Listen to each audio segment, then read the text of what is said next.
Okay, so we're live. I hope at least we're live. Let's just wait for a couple of people to come in. Hello there, mate. Yes, so we're live. That's good. As you can see, I've got Ableton Live 10 open right now, and we're gonna be doing some sound design. And in specific, I want to do some Neuro sound design using the new wavetable instrument that's new in Ableton Live 10, which I really wonder about how good it is. So we're actually gonna be, well, just looking around, seeing what the new features are. I honestly haven't even looked at Ableton Live 10 that much. I opened it like, I think I opened it only once, and I just done a few, just a few tweaks to the skin and my setup. But that's basically all I've done. I haven't really looked into any of the new instruments or the new effects. I'm currently not feeling too well. I'm a little bit sick. I had a birthday party which didn't really end too well. I went out for dinner and well, I didn't really felt too good afterwards. I've been sick in bed for a couple of days, so that's why it's been a little bit quiet on the channel. But yeah, we're gonna work on Ableton 10 today. How can you get Live 10? It's not on the market. I want to try it. Yes.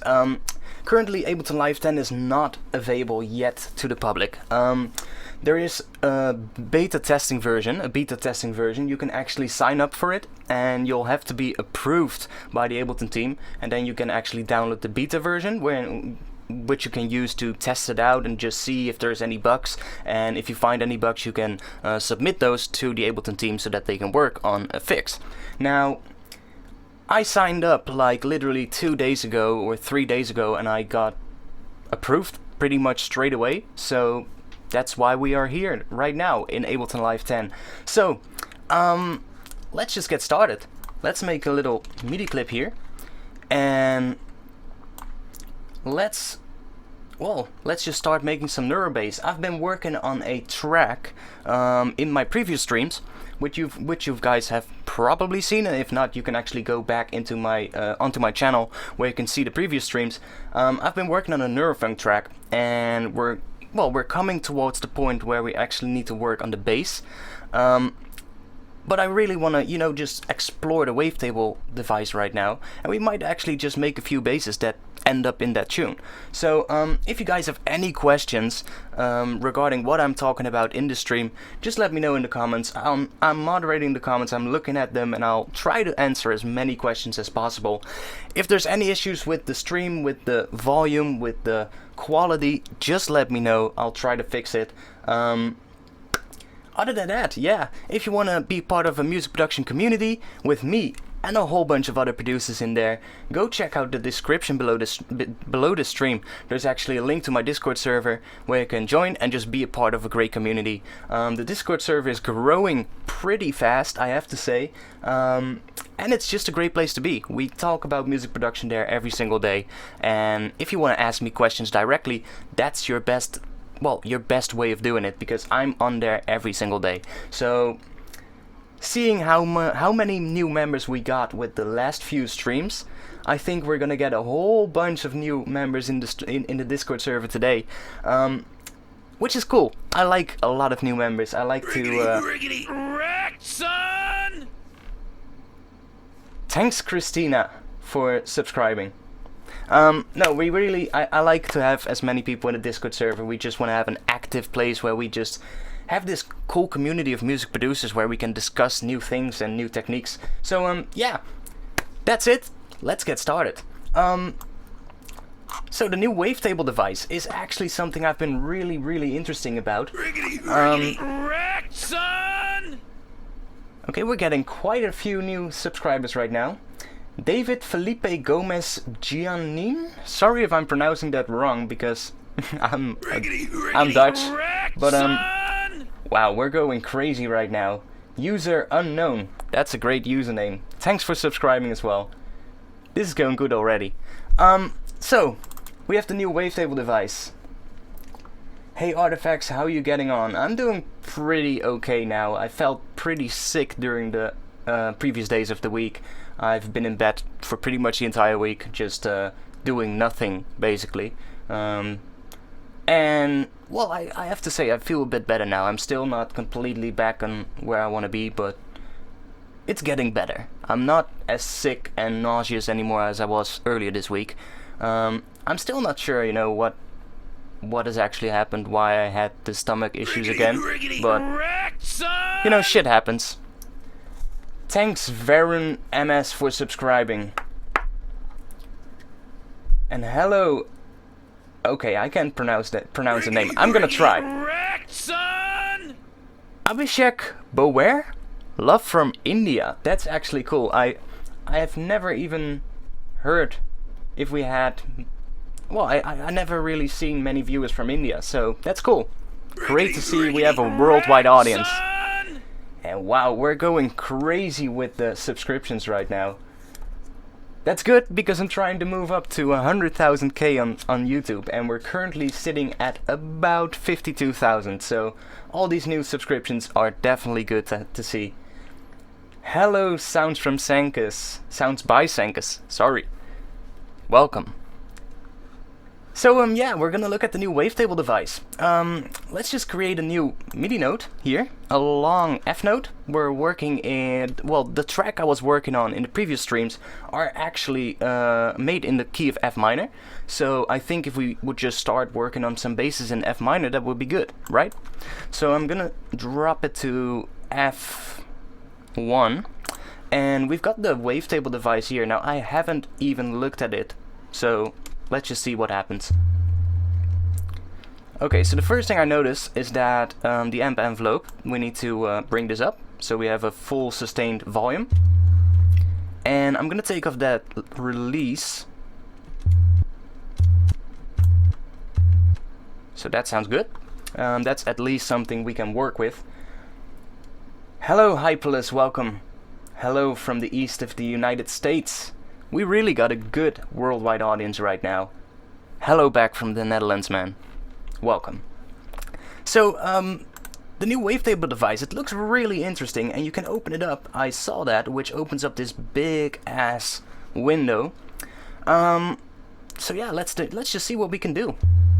So there's a whole bunch of different sound libraries we can choose from, which are basically your wavetables, and yeah, let's just start by going through the basic ones. So the basic shapes is obviously just your most standard one, with a sine, triangle, saw wave, and a square wave, which is probably the most simple wavetable you can find.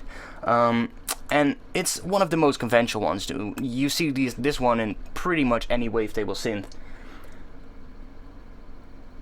Welcome, Jason Welcome, Jason Mastrandea. I'm not sure if I'm pronouncing that right. Sorry for that. But welcome to the stream, man. Is this Ableton 10 beta? Yes, this is the new beta version of Ableton Live 10. One thing I have to say though, I got an email today of that there was a new upgrade for the beta version. And one thing I noticed, which is actually really cool, that Ableton 10 updated itself when I launched Ableton Live 10. So you don't have to go, at least I expect that that's gonna, well, be in the final version as well when it's released in 2018. But that means that you don't have to download the new version all the time and upload and update your version of Ableton. You can just start Ableton and it will update itself. Now that is a really cool feature if you ask me. I really like that because I always forget to update Ableton if they, you know, release a new version. And I found that really interesting, and it was actually something that I found really interesting. Curious to see how Ableton 10 runs on older machines. Well, that's actually going to be interesting because I am working on an older machine, and so far it's been running pretty good. I've been opening some older projects and just seeing what happens, and that has all been going good. Now, I haven't done any production yet, so that's what we're going to do right now. And yeah, I'm still a little bit sick, so if my voice sounds a little bit awkward every now and then, that's why. But it's getting better. It's getting better. I'm feeling better already. So, and I'm really glad that I have Ableton 10 right now, and I can show you guys this. So, This first wavetable is the basic shapes, what's probably the most easy wavetable. It just scrolls through some really basic waveforms. But let's just see what else we've got. So this is more like an FFT kind of wavetable, where you have multiple sine waves that are generating this interesting harmonics. I think we should drop this an octave. Oh, we can do that here, that's nice.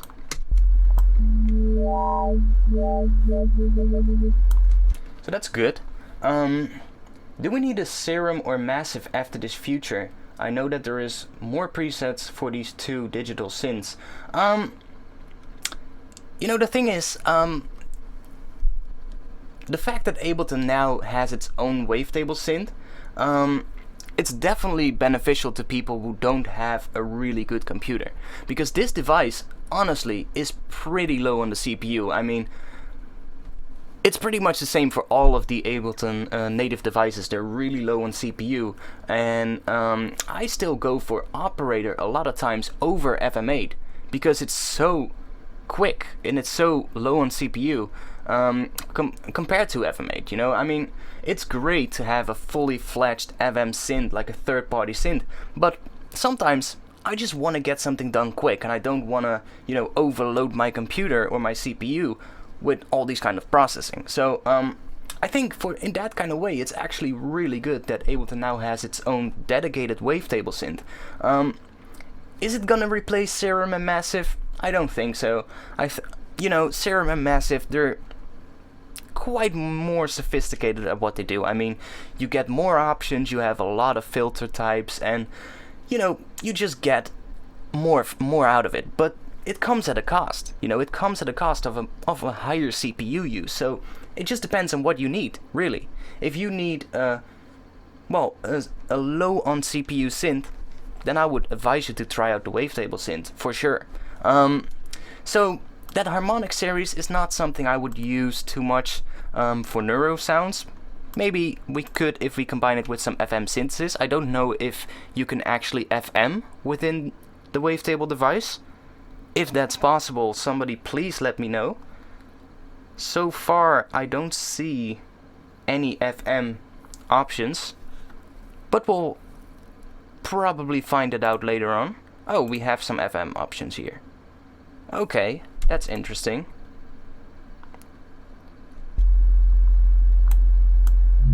Oh, that's nice.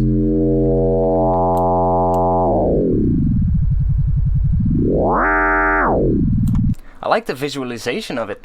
It's really cool. Actually shows you the change throughout the entire wavetable. That's pretty awesome. I mean, to be able to see that just all the time, that's great. Now, let's see what else we've got. Sub. So that's good.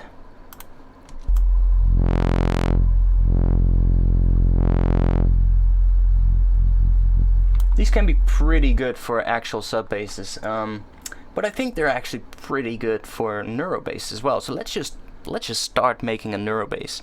I think we're gonna use an LFO, so I'm gonna switch that to the sync mode, and let's do a slow rate of. Let's start with half a bar. And I'm gonna assign this to the oscillator 1 position. Okay. Now let's drag this up a bit.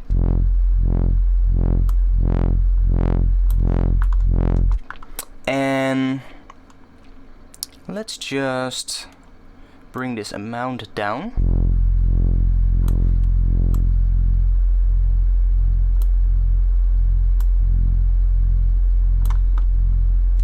So that's interesting. Now let's see what happens if we FM this.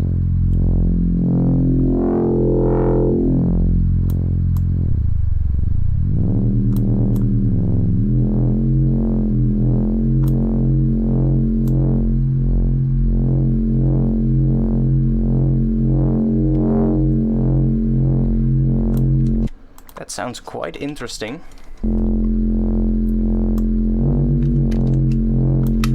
I like to have it a little bit out of tune because that actually creates a bit of movement now, and that is what you want when you're creating neuro basses. Let's see, what else do we got? That's actually very pretty. Yeah, I really like the way this is actually visualizing the waveform. It's really interesting. When's the release date? Ableton Live 10 will be released in the first quarter of 2018. So that's, at least that's the plan for now. That's the planned release date. I think they'll stick to that date. I don't think they'll actually gonna get into some delays or anything like that. I think it's gonna be out, yeah, pretty much January to March. The new integration makes me want a push 2.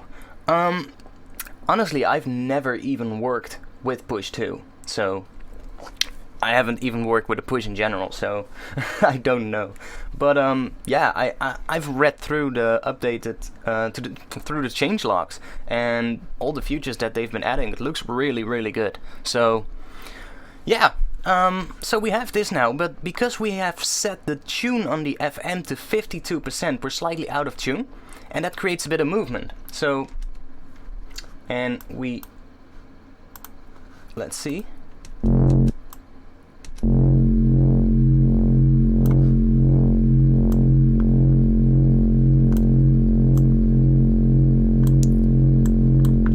See, if I bring the LFO all the way down so we don't have any of the movement from the LFO, you can still hear that we have some movement now. That's interesting. And we're still pretty much working in mono, so that's good as well. So far, I really like what this is doing. Let's just try layering this with another wavetable. So I'm just gonna open one up and let's just see what we've got. I'm just gonna pick a random one right now. Galactica sounds pretty interesting. It's kind of like a saw wave, but like a thin saw wave, but it could work.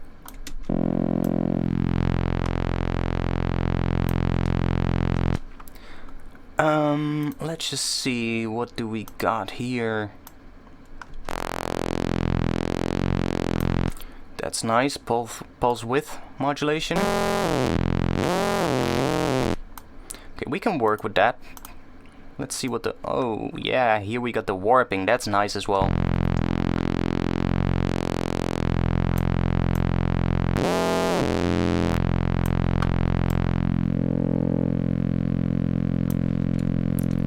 So let's assign our same that's LFO2. Let's assign LFO1 to that one as well. And let's just bring that LFO amount up.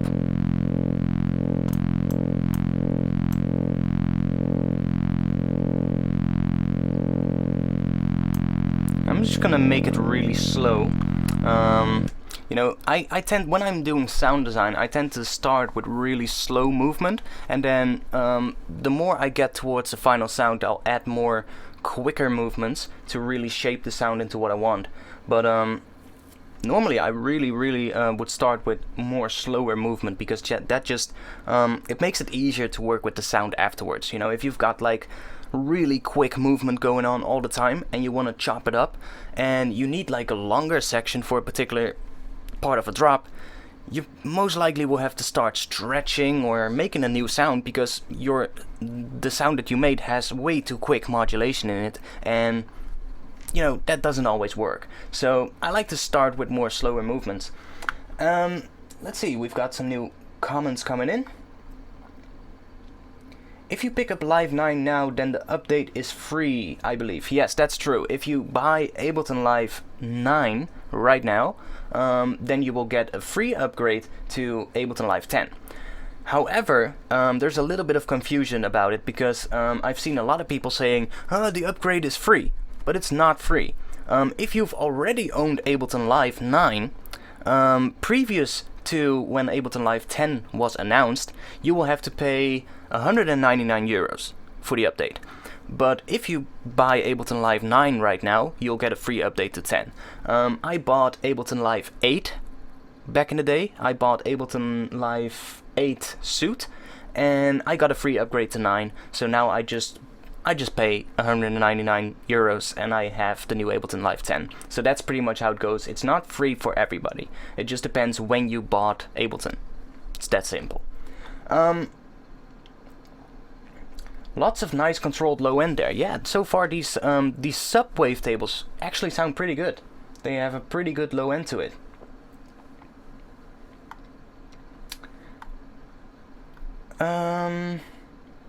Guys, I'm searching for a controller to manipulate with digital sound waves in live mode on stage. Which is the best device to link with Ableton in live sound design?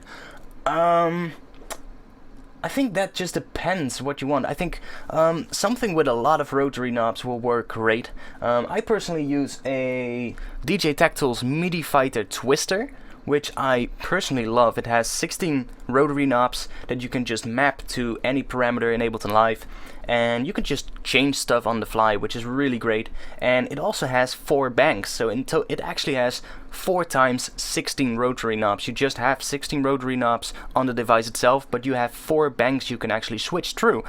And there's also user-made scripts that you can use that'll allow you to quickly assign the macro controls on a rack in Ableton to a couple of knobs on the MIDI Fighter Twister. So I haven't really worked with too many other MIDI controllers, but that's one I use a lot, and honestly, I really like it. I like that it's just easy to set up a couple of parameters really quickly and being able to change them on the fly. It's great, and it's especially good when you're making longer sound design sessions. So like when I'm making a bass and I'm doing some really long just resampling stuff and then I chop it up after, it's great to have a device like that, because you can just map stuff to these knobs and just start twisting away while Ableton is recording what you do. So that's definitely something I can advise to people who don't have a MIDI controller. Look for a MIDI keyboard that also has a few either sliders or rotary knobs. That's definitely going to help you out.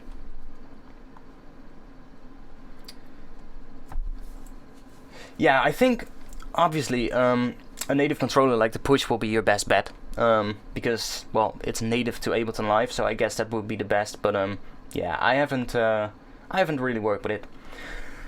Gruff Sounds, hey, what DB artists are inspiring you at the moment? That's a really good question. It's actually a question I get a lot. Drum and bass producers that inspire me, well, obviously Noisia, but I am a big fan of Mephius, Emperor as well. But I also like stuff like Icicle, At Rush. I like Blackson Empire. Akov is doing some pretty good shit lately. And yeah, there's just a countless of producers out there that make some really good stuff. Calyx, for instance, yeah, he's also really good. They make some really good tracks. So yeah. And Spore, yeah. Obviously, Spore was one of the guys that actually got me into drum and bass back in the day. So yeah, I mean, I'm from the era where Spore was just really in its early stages of his music career, you know, and or at least in his drum and bass career. And I saw him live, I think 2 times. I'm not sure. I've seen him live at least once, but I think I saw him live 2 times. Same for a lot of the other guys. I saw pretty much all the old school drum and bass guys live. Yeah, Evil Intent. Actually, Evil Intent is one of the guys that I really liked back in the day. Evil Intent and Current Value. Those two were really my biggest inspirations when I got into drum and bass. And back in those days, I was also listening a lot to the more really heavy side of drum and bass. So I'm talking about Counter-Strike, Limewax, Panacea, you know, these kind of artists. Ophidian, which is kind of like on the border between drum and bass and gabber sometimes. But you know, those are the kind of artists that really got me into drum and bass production. And then I started finding out a lot more about, you know, stuff like Blackson Empire, Noisia, and all these other guys. And well, that's how we got to this point right here, where I'm making streams doing drum and bass production. So yeah, it's interesting. Hey, do you mind reviewing this track I made? Right now I'm not gonna review your track on the stream. I will be doing feedback streams in the future. I don't know when yet I'm gonna start them, but I will let you guys know. If you want to get some feedback on your track though, I've got a really good place where you can actually get feedback.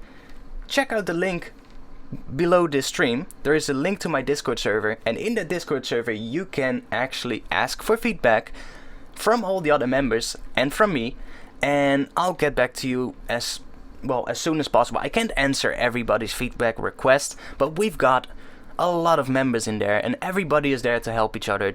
We're all trying to get better. So if you want to be part of that and if you want to get some feedback, the Discord server is probably the best way to get some good feedback. Not only directly, but you know, you can just post your track there and everybody who knows a little bit about the genre that you make or has some tips can just tune in and you know, share their thoughts. And that's really helpful. I think it's much more helpful than actually having one person looking at your track. So yeah, if you want to be part of that, check out the Discord server. I'll be there after the stream, and yeah, maybe I'll check your track out. So let's get to it. We have this right now. We've got some movement. I'm gonna detune this one a little bit to create some more movement. And what does that? Oh, that's nice. Let's just try some of the other wavetables. Primes. Wow. Okay, that is pretty distorted. Let's layer it with the other wavetable.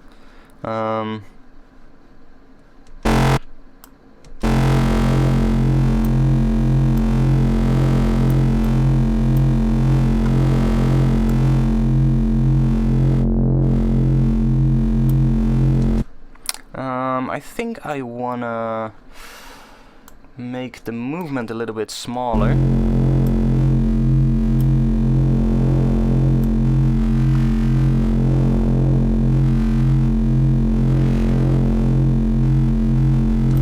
Okay, that sounds quite interesting. I think we should should just start working with the second LFO maybe.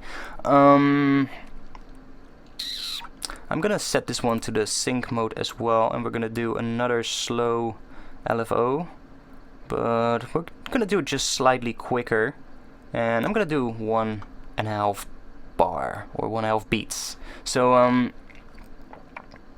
let's assign that to the second wavetable.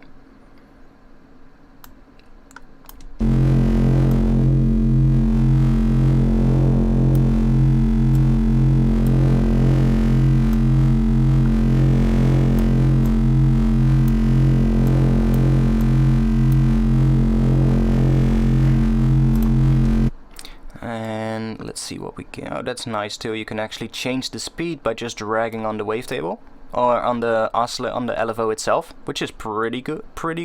I like that. So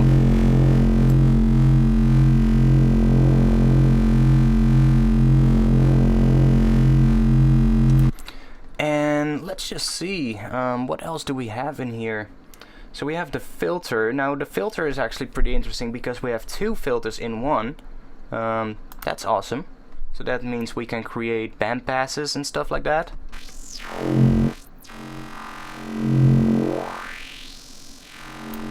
And I think they're actually the same ones as the new filters in autofilter that we got in, what was it, Ableton 9.5 or 9.6. So that's cool. Can you automate LFO like in Serum? What do you mean? How do you mean automating the LFO?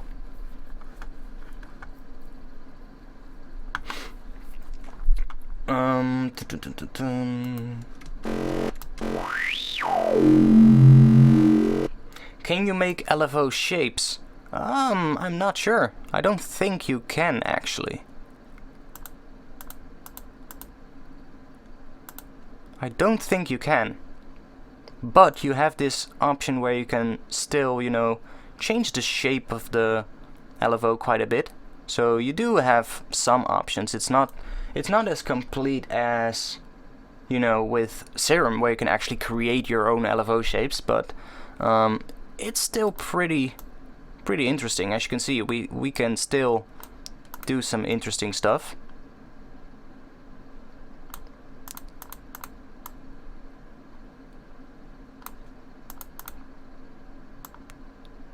Okay, that's weird. We can actually change the shape of the random one. That's interesting. But yeah, you can see we can change some of the settings, but you can't really do your own custom LFO shapes. At least not as far as I've seen right now. I'm trying to find out if there's any hidden things, but so far I don't see any. Serum's automation system reminds me of Massive, whereas Wavetable reminds me of a Matrix Brute. Yeah, maybe that could actually be a good comparison that you're making right there. I mean, Serum and Massive are pretty similar, although I find Serum to be a little bit more versatile than Massive, but still Massive is a great synth as well. I still use it every now and then. So let's just take this sound that we have right here, and let's so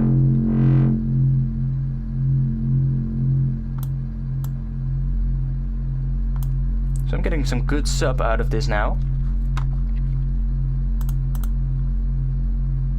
Let's try out one of these unison modes.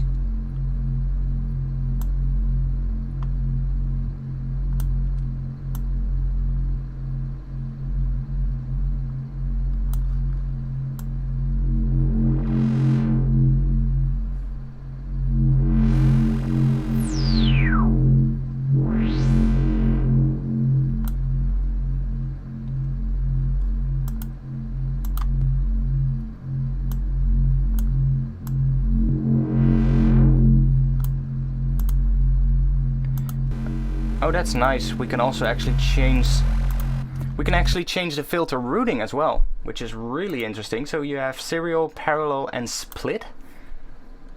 Okay, so split actually just takes two filters and then combines them afterwards. So it combines the two results of the two filters. That's interesting. Then what is parallel? Okay, so wait. I think with the split option, oscillator 1 is gonna run through filter 1, and oscillator 2 will run through filter 2, and then the output of those two filters is then combined. That's pretty interesting, because that means we can actually just have a nice sub, and we can just use any wavetable and just create a sub out of that with a low pass filter, and then just have the other wavetable for the more mid-range part of the sound, and let that run through maybe a high pass filter. That's a pretty interesting feature. So we could do something like this, and see, we're now high passing the second wavetable, which is on oscillator 2, but we're not affecting this first oscillator. So by just setting this to split, we can get some really cool stuff. Limiting the sample and hold seems nice. Yeah, true, that does seem nice. By the way, I've changed this one, so we should go back to the sine wave.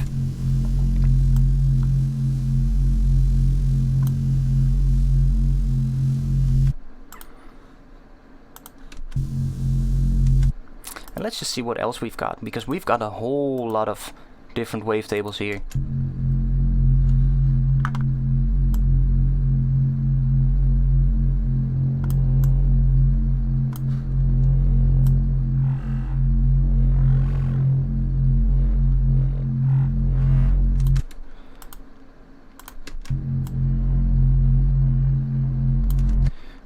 I'm gonna turn off.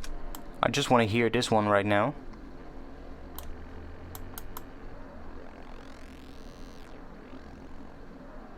I'm just gonna set this to 0. I'm just gonna see what we've got. Rust.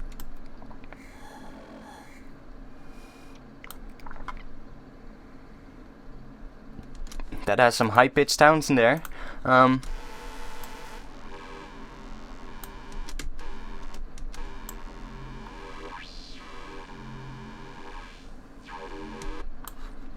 mean, so far it looks pretty easy to work with. Let's go into the complex.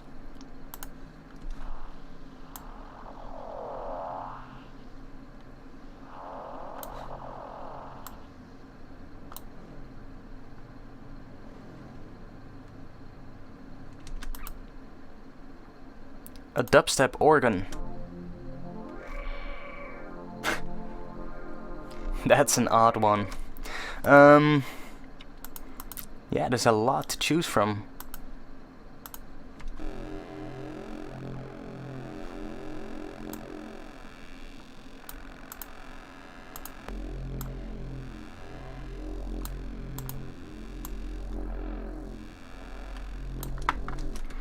So if we let's assign our LFO to the filter frequency.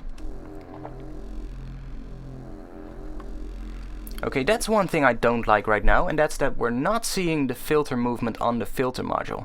I'm not sure if you can see that somehow, but I would have liked to see the filter movement of this LFO actually, you know, being displayed here in this little filter graph. That would be great to actually see.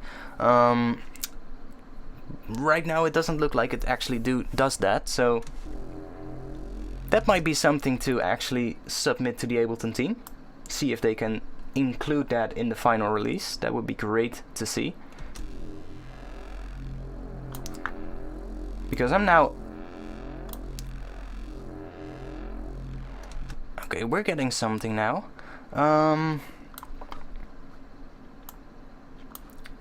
Let's bring this down a bit. And I'm gonna assign the mod wheel to here.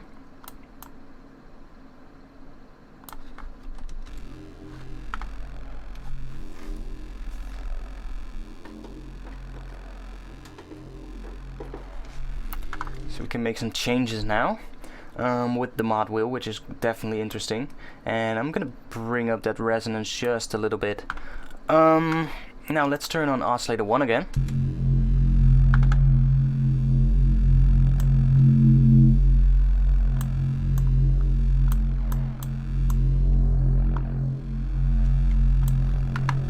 And I think we should make some automation in our MIDI clip. So yeah, that's right here. Let's go to the modulation. So that's MIDI CC1. That's actually your modulation wheel, your mod wheel that you would normally have on a MIDI controller. And because we assigned the filter to the mod wheel, as you can see right here, we can now actually change the filter position using this mod wheel automation window, which is great. Oh, and this is also a nice feature that we now have a snap to grid option, which is something I've been wishing for a long time. I mean, Ableton was always a pain in the ass to do the automation because you had to select a particular part and then just, you know, drag, and that's fine. But I like to actually be able to just snap to the grid. That's great. And when you hold Alt, you won't snap to the grid. So that's really, really neat feature. I really like.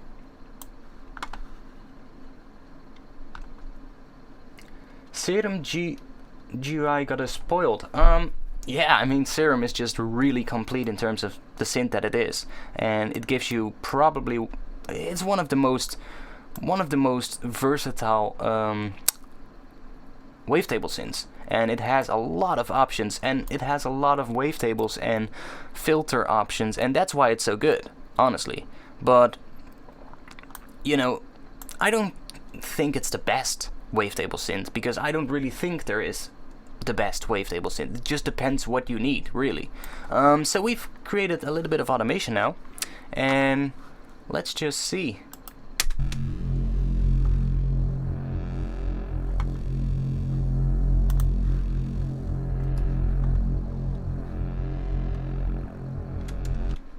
So we get a little bit of that detuning from this one, if we bring that down.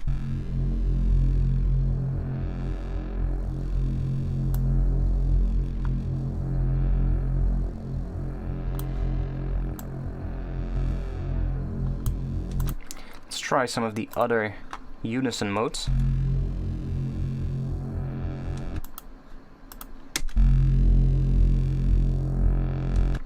Okay, we're getting some modulation that is actually, that I don't know where it's coming from. If you listen to the low end, you can hear this clear wobble going on. And I'm wondering where it comes from, to be honest. Oh, that's, of course, it's coming from the FM. Let's bring that down a bit.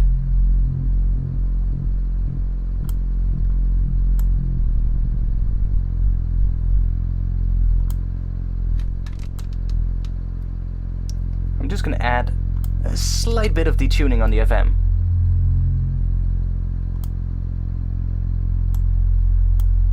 Gonna add a little bit of movement.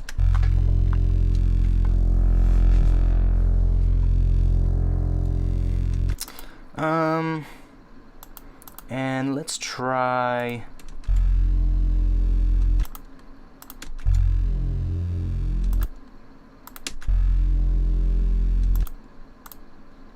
now. What I'm wondering is how mono compatible these unison modes are. So let's put on a utility and let's just bring this down to mono. So let's see.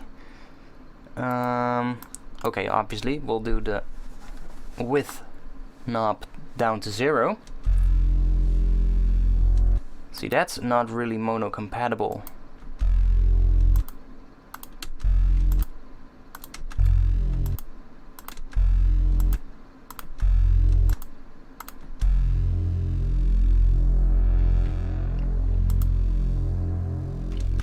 But we do have the little neat feature now where we can actually make anything below, let's say below 120 Hertz, we can make that mono.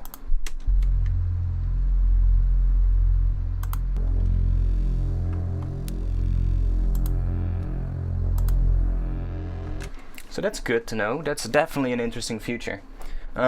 It's gonna help you out a lot when you're doing sound design and when you're doing mixing as well, when you're doing your mix downs for your track. It's really gonna be helpful to have the ability to just, you know, mono everything below 120 Hertz or 100 Hertz. That's definitely something I've been doing a lot with mid-side EQ, and just being able to do it within utility is a really neat feature. And damn, I shouldn't have waited that long with drinking my tea. My tea is cold. Yeah, this is definitely a cool feature on the utility device. I really like that. So yeah, we've got a bit of stuff going on now. And this is a good start for Neurobass, honestly. What I would do now is add an autofilter. And let's just keep that utility on the end of the chain. And let's work with an autofilter. Now I'm gonna do another notch filter.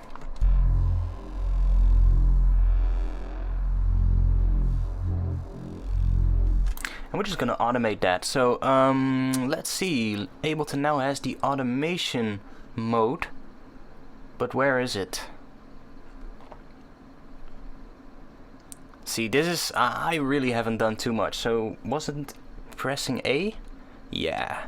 So now we can actually see the automation if you press A, which is really helpful. And okay, the snap to grid is pretty helpful, but for stuff like this I would hold Alt so that you can really just create your own automations. Now note that I'm doing this pretty random.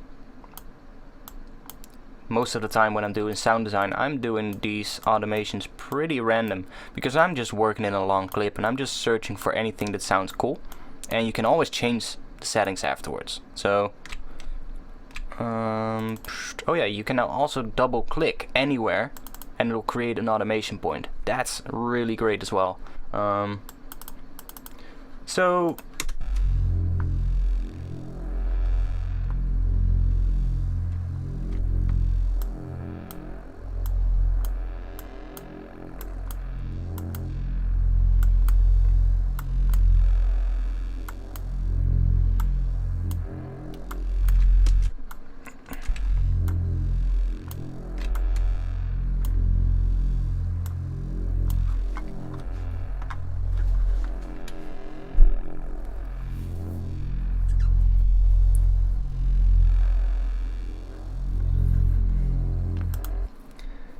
Jason, you've got a good point on Serum.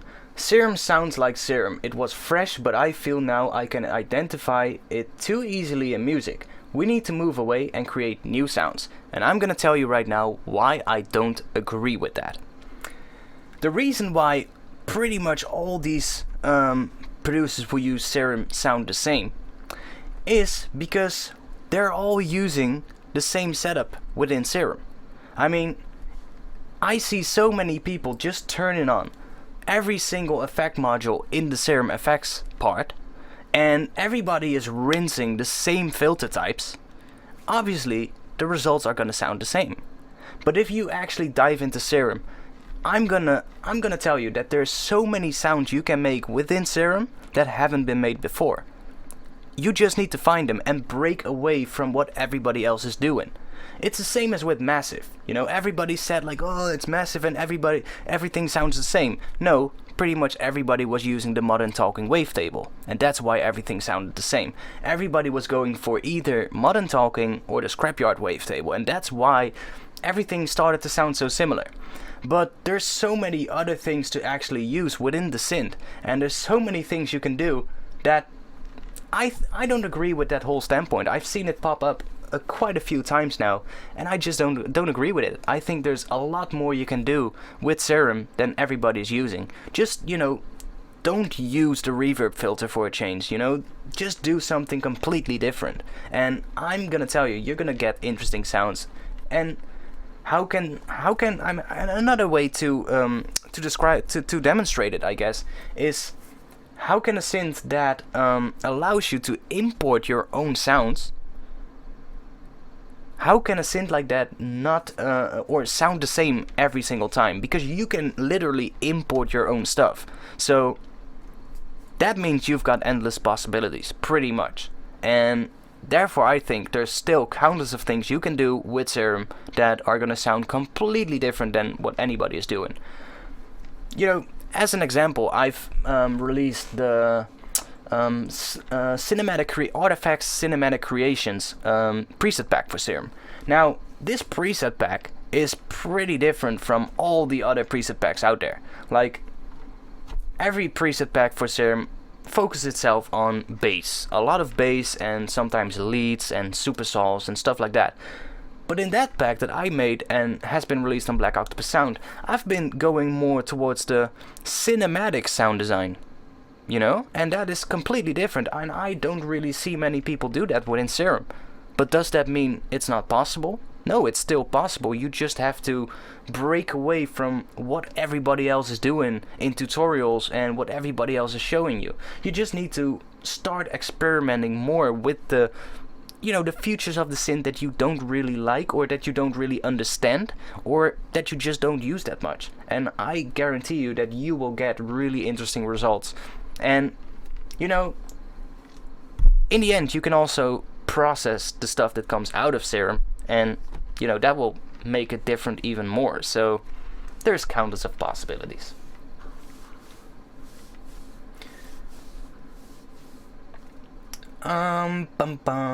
Let's see.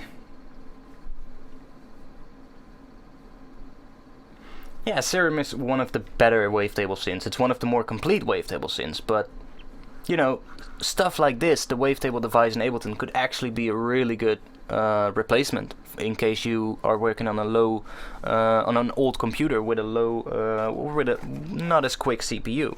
So yeah, having a wavetable synth in Ableton is pretty interesting. Now, we've got this little clip right now with well, a little bit of movement, and I want to try out one of the other new devices. So let's see. We now have the pedal, and pedal is kind of like a distortion module. So this might actually be really loud, so we're just gonna bring it down a bit. Okay, this is not too loud. Let's see what we can do with this.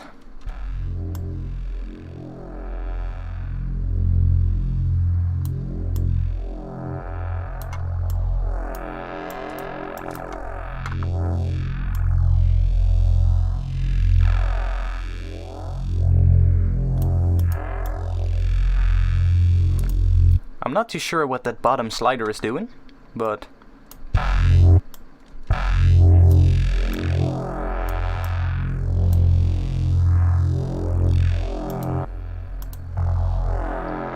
Now that's actually fattening up the sound that we have quite a lot.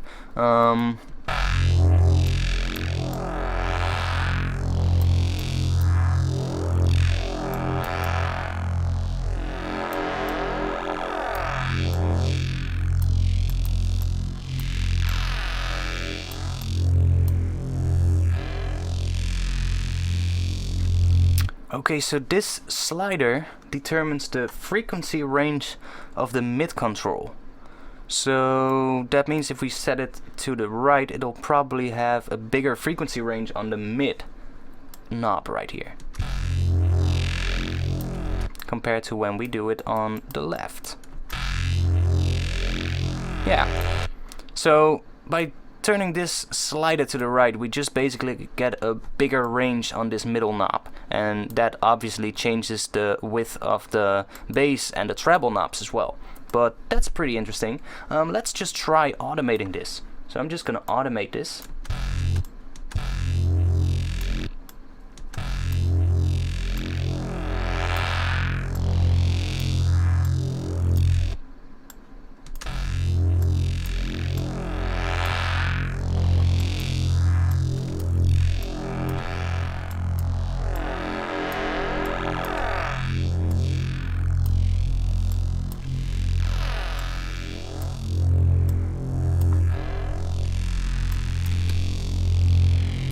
So I'm just creating more movement. That's pretty much all I'm doing. I'm trying to create movement within this sound, and I'm not really, I'm not really paying attention to anything like the notes or the composition. I'm just listening to what the sound itself is doing. Can we also automate this?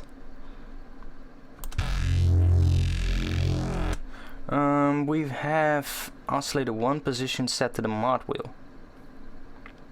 I don't think I want that.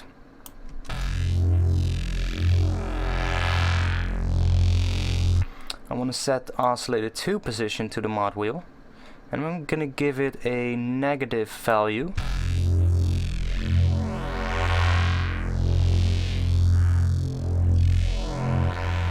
See, that already creates some new interesting tones that we didn't have before. Hey, welcome Rene Briss. Welcome to the stream, man. Excited to hear these basses. Yeah, I'm really interested to hear what we can make with the new Ableton devices. With the automation, apparently you can just click where you want the dots instead of click on the lines to automate. Yeah, that's true. You can actually just double click here and it'll create a new automation point. So that's really, really helpful. It just saves a bunch of time, actually. Just being able to click that and it just instantly creates a new automation point. I'm used to Ableton Live 9, so I'm used to actually, selecting a part and dragging it around and, stuff like that, or clicking on the line itself. So it's gonna take a little bit of time for me to get used to, but it's definitely a neat new feature. Yeah, I really like it. So we now have an interesting distorted sound going on, and I'm gonna bring the dry wet down a little bit so that we get a more clean sub, because I don't want to distort the sub completely. And they also have this neat feature here, that little sub button, and that will actually create sub harmonics depending on what we send into the pedal device.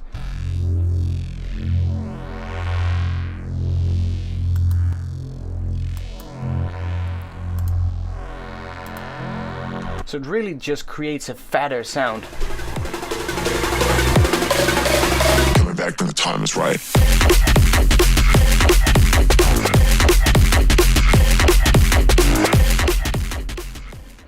Thanks for the donation, this sounds Renabris. Amazing, thanks so much. Keep it up, man. Thanks for the donation, man. It's donations like that that keep my channel running and that help me to do more streams and more frequent streams. So if you guys want to see more streams like this, then definitely leave a little donation if you can miss anything. I'm not asking you to donate your entire income to me. Not at all. I'm just asking if you guys have a little bit that you can spare, if you have a little bit of money that you can, well, give me to support my channel, that would be awesome. But I'm not forcing you to do anything. I mean, these streams are free, my videos are free, and they will always be like that. And yeah, thanks, Renee Briss, for the donation. Did you make the sound from that donation? Actually, no. It's a track from. Oh, I don't actually know which track it is. I would have to look it up. I'm gonna make a new track though. I have a really cool idea for a track that's actually gonna be. Well, I think the right title for the track would be The Donation Song. And I was thinking about it to create something really wacky with a vocal that says something along the lines of thanks for the donation or anything like that, and then just create a drum and bass track around that of like, I don't know, 10 seconds long, and just use that as the donation sound, which is gonna be awesome. But I'll have to work on that. I'm gonna make that probably next week, and we're gonna see how that goes. But I've got an idea for that. So I think this track was I think it was a Dodgy and Fusky track actually, but I'm not sure, honestly. So that little sub icon actually does quite a bit. It really creates some nice sub harmonics. And I think if we bring the dry wet up,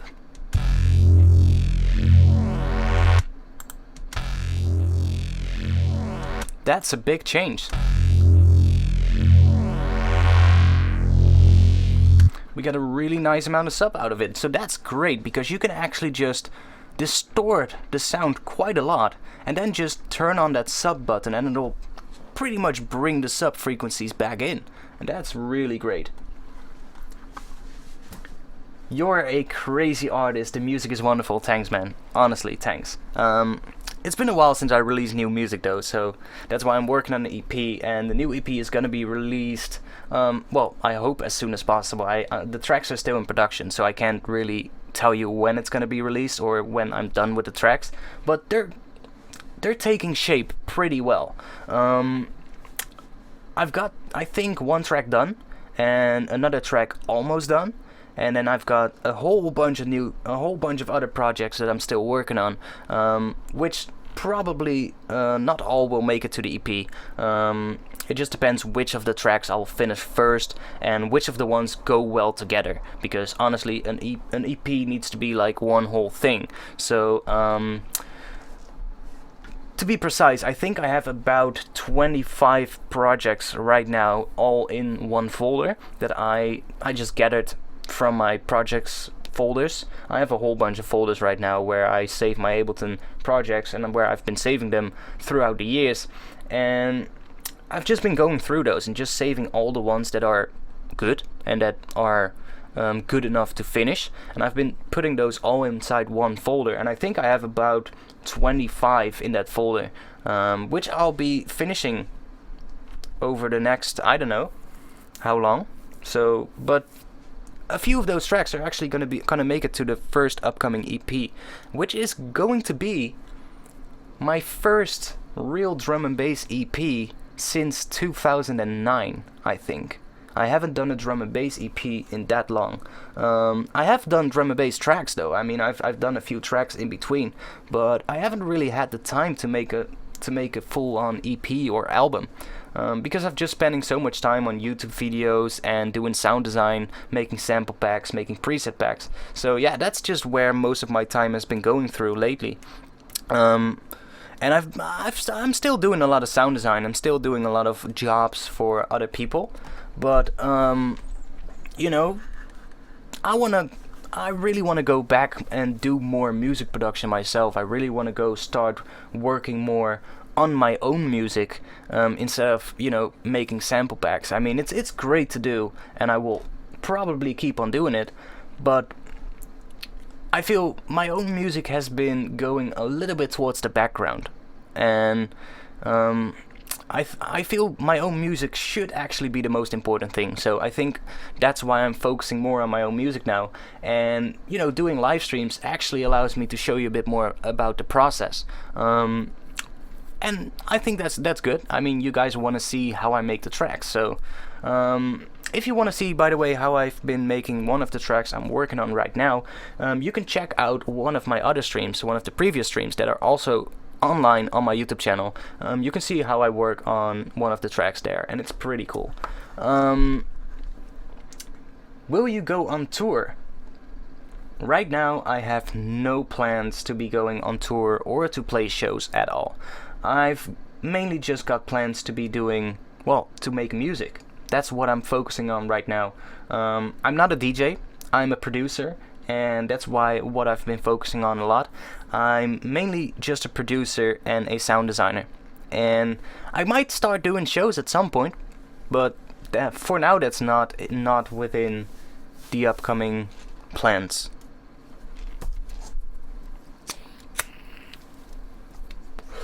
So, we now have a pretty sub-heavy thing, and we need to make sure that this is fully mono compatible. Now, we have already got the utility device, right? That's making everything below 120 Hz mono. Now, previously, how I would do that is by using the EQ8. And I would just do the mid side, switch to the side, and do this. And this is essentially the same thing.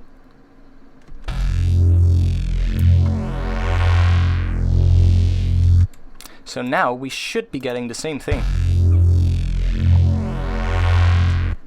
And honestly, I don't hear much of a difference.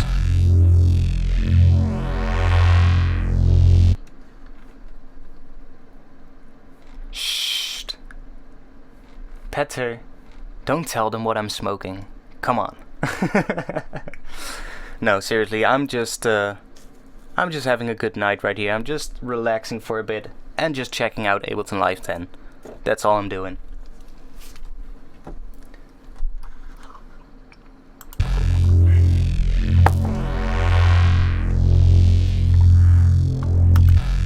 So yeah, so by the sound of it, the utility device actually works pretty much the same as a mid-side EQ, and you can just set the frequency here, so that's good.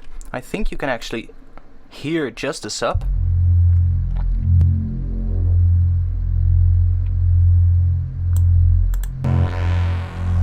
That's really nice. I really like this new feature in the utility device.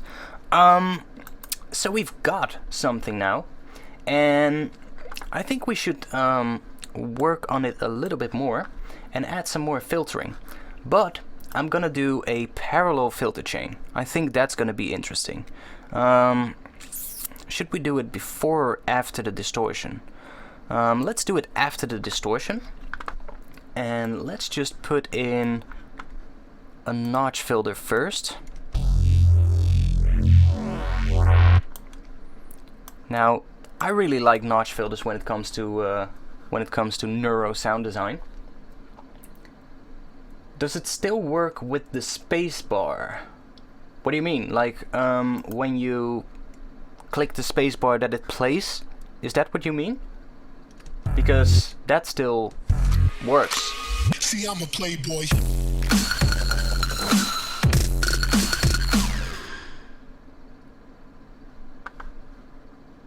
Hey. Bro, can you make a track in 30 minutes? Just the drop. Continue with these videos, D. Actually, I might do that. So, I might actually do a 30-minute drop production video or stream in the future. If you guys want to see that, I can at least try. I'm gonna tell you beforehand that it's probably not gonna end up sounding too good, because I find 30 minutes for working on a drop is pretty short, but we can always try. So yeah, if you guys want to see that, then I'll do that in a future stream for sure. Wavetables versus Serum, which do you think is the best? I explained this earlier on. I think they're both good, and I don't think there is a better option. It just depends on what you are looking for. If you have a good computer with a new CPU that, you know, can handle quite a bit of processing, then Serum is good. But if you work on an older computer like I do, I don't want to use too much instances of Serum because I might get into issues and I'll have to bounce stuff to audio. So having a wavetable device built into Ableton Live is actually really good, and I really like that. So yeah, it just depends on what you are looking for. If you are looking for a fast and low resource, well, a low on the CPU synth, go for the wavetable synth. Absolutely. I'm not saying it's gonna replace Serum, absolutely not, but it will be a good alternative. So we can try the Morph filter maybe. Let's try the Morph filter. I'm gonna automate the frequency.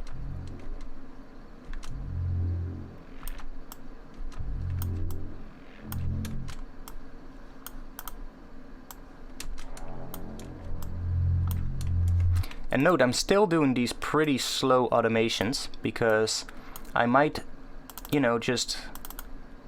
That's actually pretty quick now with the double clicking. I'm doing these slow automations because I really want to just create some different tones and some different timbres, I don't know how you say that. But I'm just trying to create some different sounding bits. And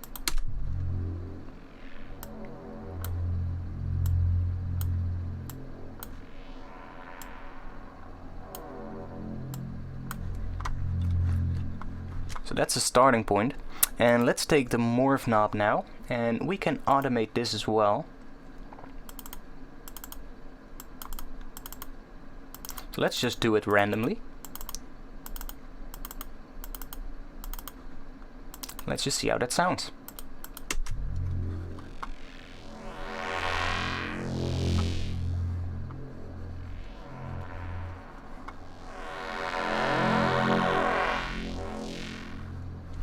Okay, so I'm gonna go to the frequency again, and let's just automate this a bit more. So I want to have a little bit of a faster movement going on here. And we should. That's also a really neat feature now, that we can actually start playing in the middle of a MIDI clip and just get audio. That's really helpful when you're actually working on these long resample sessions where you're actually just creating sounds. It's really helpful to just being able to do this and just hear whatever should be playing there. And that's really great. Have you kept the sub clean and separate? I can't tell. Right now, no. Right now I'm running this through one filter, and I'm gonna set up a second filter which is gonna pretty much take care of the sub. So what we should do is drop another auto filter in here and just, you know, do that. And we can drop the volume a little bit.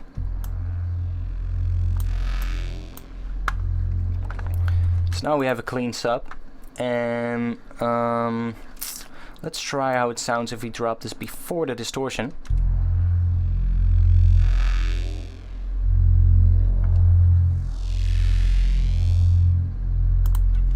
So I want to add some more movement to this mid layer now. And I think we should also add an EQ8 and just high pass this one.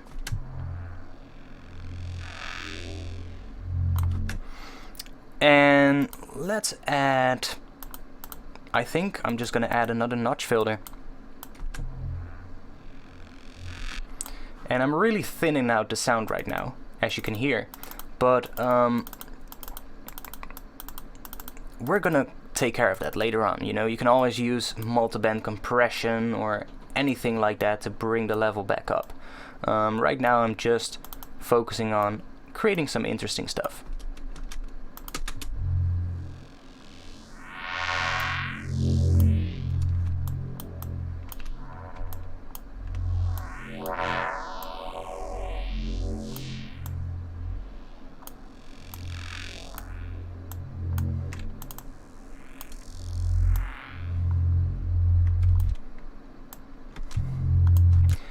So that's sounding okay. Now what I would do, and that's when I make basses a lot, is I would compress the shit out of it. And I do that to pretty much make sure that the level is completely solid the whole time, that I'm not getting any weird volume spikes, because I don't want that when I'm designing bass. Your notch looks like it's going through the sub territory. That might be the case, and I don't care because I'm high passing it right here. So, and even if it does, it doesn't really matter because I have this clean sub underneath it, and we're just gonna compress this afterwards, so it's just gonna bring that sub level up. So it doesn't really matter in this particular instance. If you're doing like mixing stuff, then yes, I would try to stay away from having a notch in the sub regions, but I think here it can work and it can actually create some interesting stuff. Hey Sven Wever, just curious, where are you located? I'm located in Rotterdam, the Netherlands. So, judging by your name, you might be Dutch. And if that's the case, good for you. So they did fix the pitch bend bug. I think they actually did. I haven't tested it yet. And I'm not gonna do it on this clip, but we might look into that later on. I think they fixed it. So, if that's the case, that would be really good. Groningen. Good. Up north. It's quite a bit away from where I live, but still, it's good to see other Dutch people here. I know we have quite a bit of Dutch people in my Discord server, so if you guys want to be part of a Discord server and hook up with maybe some people that are living close to you, check out the link below this stream. You can find a link to my Discord server where we talk about music production every single day. And it would be great to see you guys there. You can come there to ask questions about sound design, ask questions about music production, or just get feedback on your tracks. Now there's one rule we have in the server, and that is if you want to get feedback on one of your tracks, you first have to give feedback to another user that has posted a track before you. That way we can assure that every member in the chat gets a little bit of adequate feedback, and that it's not just going to turn into a pile of people just coming in and posting their tracks and just leaving again. Because that's not what we want. We do want to have like a great place where everybody is, everybody's treated with respect, and where you just can get good help for your music. I mean, there's so many Discord servers that are, well, basically just a shit posting contest, and that's not what we're trying to do. We are really trying to run a good Discord server where all of you guys can actually get help, and actually get better at making music. So if you want to be part of that, check out the link below this stream and join the server. It would be great to see you guys there. You know Doetinchem. Of course I know Doetinchem. I mean, I'm Dutch, so I should know those cities, right? And Doetinchem it's not really that far away from me, so yeah, I know that place.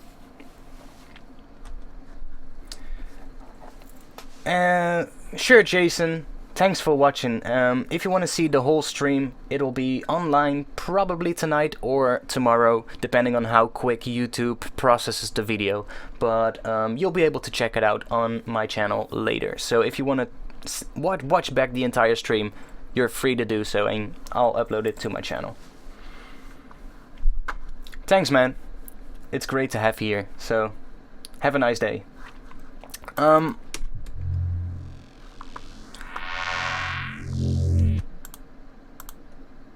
So we're getting a bit of movement now, and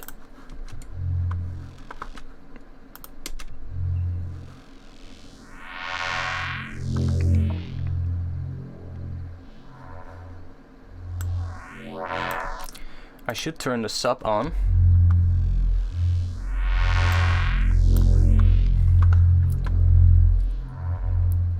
Now let's just try processing that mid layer, because we now have a dedicated sub channel going on. So that means that we can actually start processing this mid layer completely and just trying to get some weird stuff.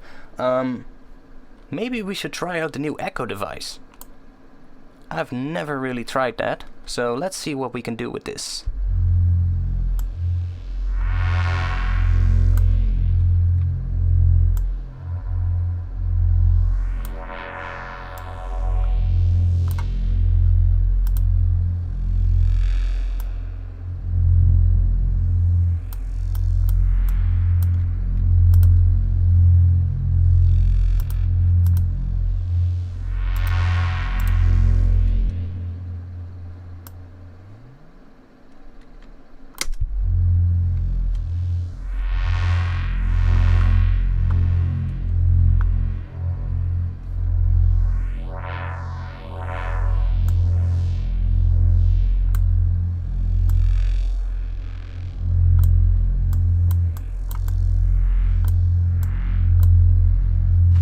I really like this new echo device. It kind of makes me think of the Soundtoys Echo Boy plugin, which is one of my favorite delay plugins. But I have to say, this new echo device in Ableton, it really looks, well, it sounds really similar to what the Echo Boy is capable of. Obviously, the Echo Boy is probably going to be a little bit more. It's gonna have a little bit more options than this device, but seeing again that this is a native Ableton Live device, that's a really neat update. I mean,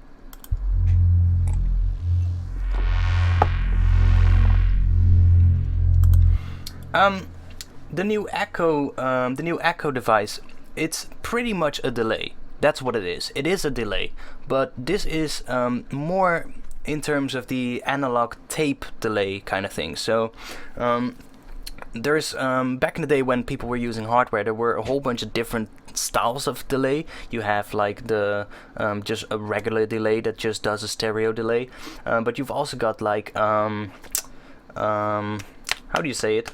You've also got well, different delays. You've got ping pong delay, obviously, and then there's this, well, analog style delay that is, well, to me it really reminds me of the Echo Boy device of Soundtoys, to be honest, and it sounds pretty good, but it's right now you don't really hear the full effect because we're using it on a pretty sustained sound. We're not really using it on a rhythmic sound, so you don't hear it that much, but I'm using it kind of to shape, well, to give the mid-range of this bass a little bit more character. And I would, you know, I would actually resample this later on and just throw it in a sampler and just find a bit that I really like and work with that. And that's what I'm going to show in a minute. But we first need to make the sound itself. So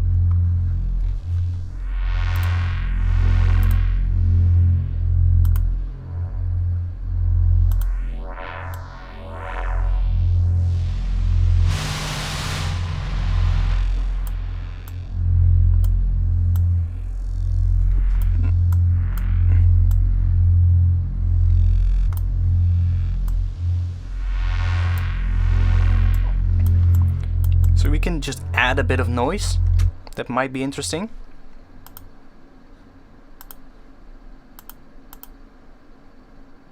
Or not.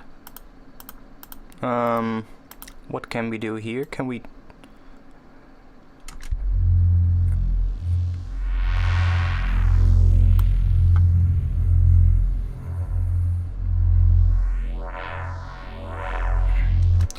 So let's just keep it like that.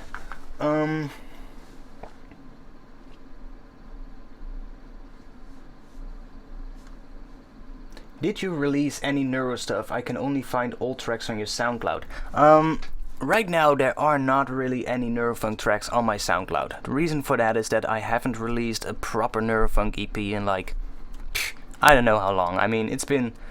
The last real EP that I did was in 2009, I think, and after that I did a few single releases on record labels, and I had a whole period where I actually made glitch hop, so I haven't actually made drum and bass for quite a while. I've just been getting back into it, like, I don't know, it's, I think, the end of last year. I started getting back into drum and bass, and I've really been thinking about what I wanted to do with my tracks, if I want to go more to the glitch hop side or more to the drum and bass side. And I thought, you know, drum and bass is really what I'm all about. You know, drum and bass is my favorite genre to produce, and not necessarily because of the tempo, not necessarily because of the rhythm, but just because of the sounds. You know, the sound design in drum and bass, and especially in Neurofunk, has always amazed me a lot. And I'm a big fan of cinematic music as well. So I'm a really big fan of movie soundtracks and game soundtracks. And I find that a lot of these genres, like cinematic type of stuff, works really well in combination with Neurofunk. So I found, like, I'm gonna combine those two together a lot more in my upcoming tracks, and I might also do tracks other than drum and bass. You know, I might do a neuro hop track or a half time track, or I'm also working on a breakbeat track, which is more like a 128, 125 beats per minute, something around that, which is really interesting to do. It kind of like I'm still using the same sounds and still going to be Neuro influenced, but it's going to be in a different tempo. So it's obviously going to be an interesting thing to do. But yeah, in the previous years, I've had some releases on Glitch Shop labels. I've had let's see, I think I've had two releases on Digital Womp, which I did release an EP on their label. It's a French label, by the way, and I released an EP on their label with 3 tracks. But you know, that's already been quite a while ago, and if I listen to those tracks now, I'm like, I could make so much better tracks right now. So yeah, all I'm doing at the moment is just focusing on doing streams, because that's what I want to move towards in the future. I will keep doing videos and I'll keep doing tutorials every now and then, but I just want to focus more on actually getting music done, you know. And if I'm just constantly making video tutorials about how to do this and how to do that, I don't have that much time left to work on my own music. So if I actually do streams, like I'm doing now, I can just sit here and do a sound design session, which is actually going to benefit my own music, because I'm going to be able to use these sounds in my own music, and I'm doing a stream at the same time and giving you guys content that you like. So that's, you know, something I've been thinking about. And I mean, I'm still new to the streaming game, so I mean, this is only the 4th stream I'm doing, so there's a lot to improve, I know. And if you guys know anything I need to do to improve, then let me know. But yeah, it's slowly getting better, and I'm getting towards that EP release, and when it's going to be online, I'll let you guys know. It's going to be on my channel, it's going to be hopefully on the bigger record stores as well. I'm looking into how I can distribute the music myself, because I kind of like want to stay away from a record label and just go independent, because I think that will allow me to, well, at least give me more control over my income than when I do it, you know, working with a record label. So yeah, that's what I'm trying to do now.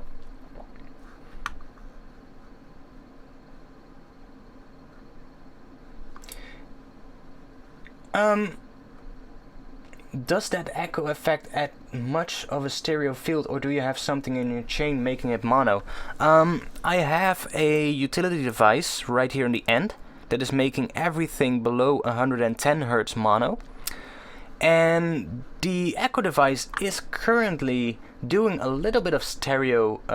It adds a little bit of stereo, because I've changed these 2 values here. So these 2 values, those percentages, are actually the offset in percentage of the delay time that you set here. So as you can see, we've set a 1/2, but we're set here to the dotted.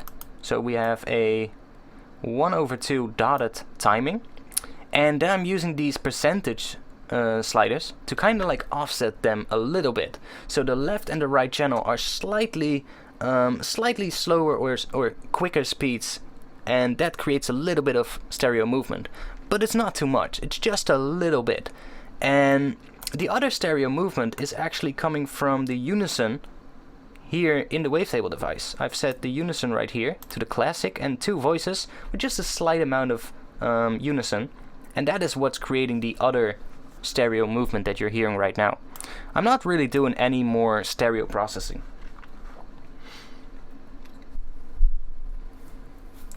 I'm very debating giving up full-time work to just focus on music. I have 2 projects going but don't get time. I wonder how you do it. Well, honestly, I'm struggling, guys. I mean, it's not like I make a lot of money. I'm just sitting here and I'm making these videos, and I'm trying to make a living for myself as well. That's what I'm doing, and I've really just dived into it and just, well, I'm taking a gamble with what I do, pretty much. I'm just trying to make music, and if I can help you guys with that, that will be great. And if I can make money with it, that will be even better. But, you know, it all depends. And on the other side, you know, you can always get into stuff like, if you want to go full-time music, there's countless of ways you can actually make money as a musician. You can do sound design for other producers. You know, if there's producers that don't really are able to make sounds, or they just need some help, you can help them and get paid for that. You can also make sample packs. make preset packs and start selling them. If you make good sounds, and if you're capable of making good sounds, then there's definitely going to be a company that wants to work with you. I mean, obviously, it's going to be, you will have to put in a lot of work to make that happen, and it's going to take away from the actual time that you can spend on your own music, but it will allow you to get a little bit more money and actually, well, maybe just, you know, be a little bit more self-sustainable. And I think that's, for me at least, the most important thing. I'm not trying to become rich at all. I'm not. That's not my point. You know, I'm just here to have fun, and if I can make money with something that I love to do, then that's all that matters to me, honestly. You're doing a G House project with a friend. Oh, definitely let me hear it in the Discord server, man. I'm always interested to hear new stuff. Thanks, CD. I really like the stream so far, so keep doing it. Also looking forward to the stuff you're going to produce. Yeah, I'm really looking forward to finishing my EP as well, but you know, it's just a lot of work, and I just want to make sure that the tracks are as good as possible as I can get them. So now we have a thing,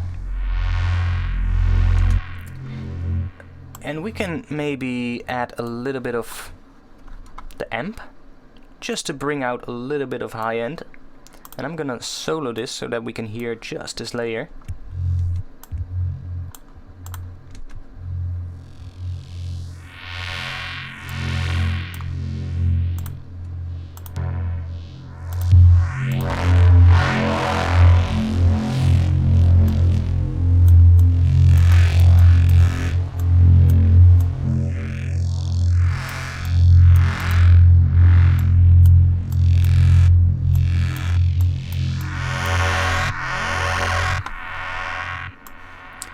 Now, I'm going to add a mid-side EQ,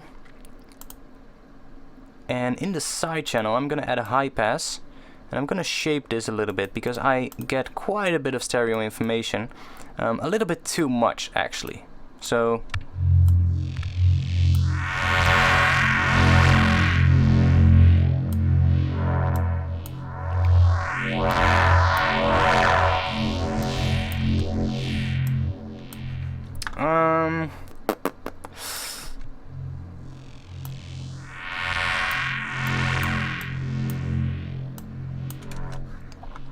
so maybe we should just bring down the dry wet on the delay a bit.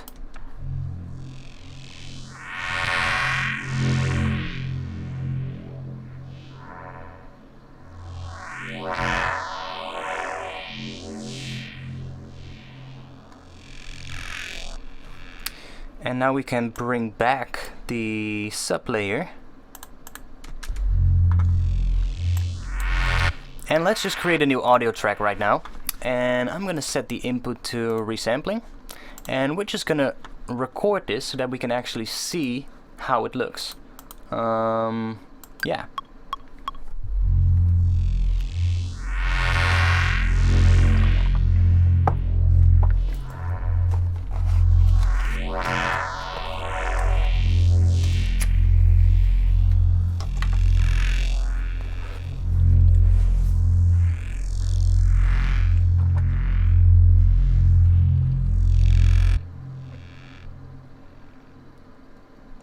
So, we're getting a ton of movement right now.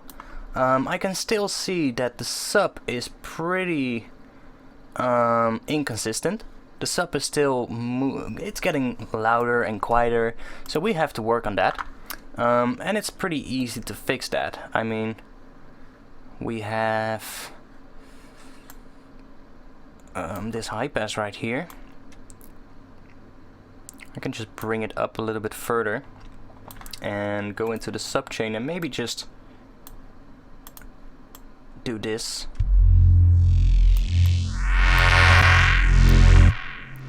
And I'm gonna go into this one. I'm gonna bring this one down a bit because it's getting quite hectic, quite aggressive distortion here, and I don't want to have it that distorted.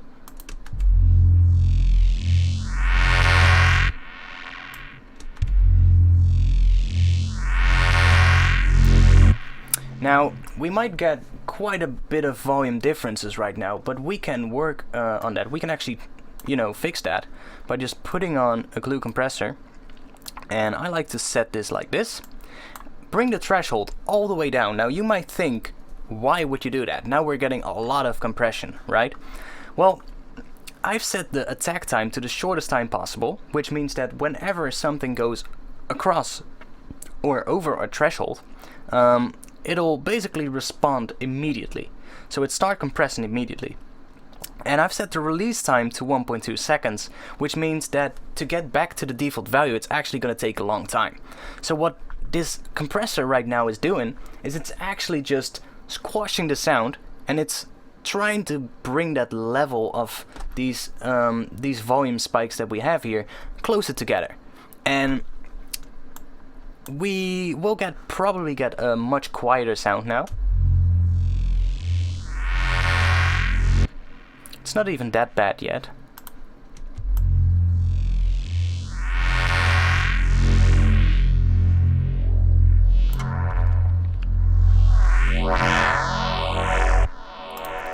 And I just noticed that we're actually playing 2 tracks. Sorry. So now we're actually just compressing this. Let's see how that sounds. See? We're not really dealing anymore with that loud mid-range sound here, even though it's still there, but it's just being compressed. And if I record this now,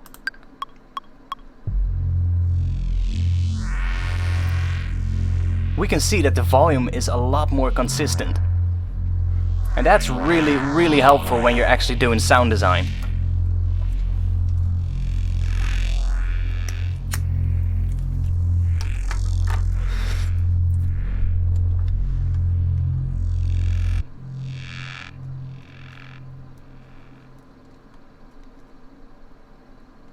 So now we have this clip, and this is what would be my starting point for basically the next part of the whole sound design session.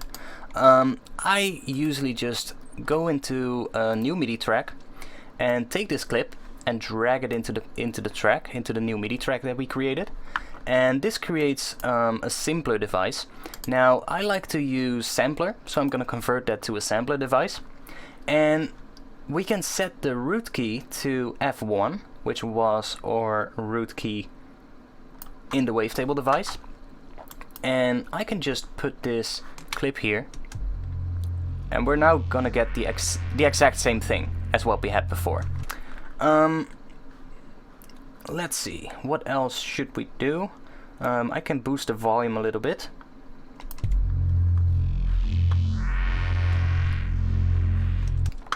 And now I would actually start processing this even more. So let's, not a rack, let's try an auto filter. Let's go with my notch filter again. And I'm just gonna sweep through.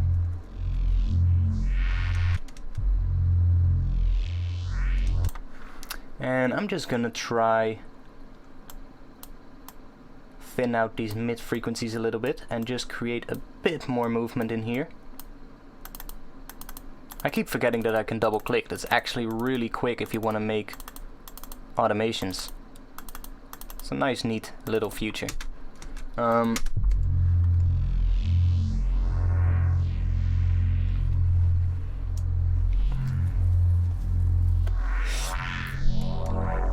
obviously we won't be using every single part of this clip, because not every part sounds good, but we will be using a part of it that sounds good, that I think we can work with.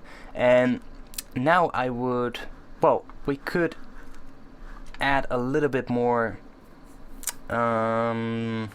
distortion to it maybe. Let's try a saturator.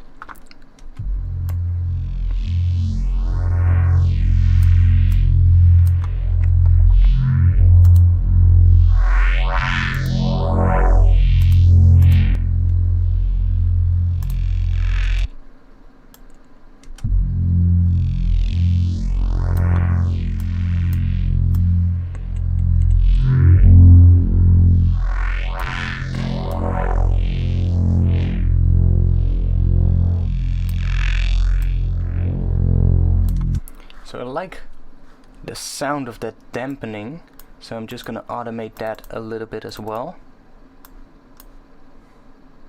I don't want to have it everywhere, so I'm just gonna automate it so that it comes in a few times.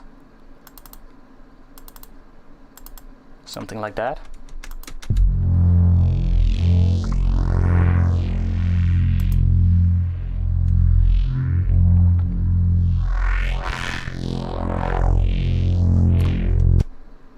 That might be a little bit too much.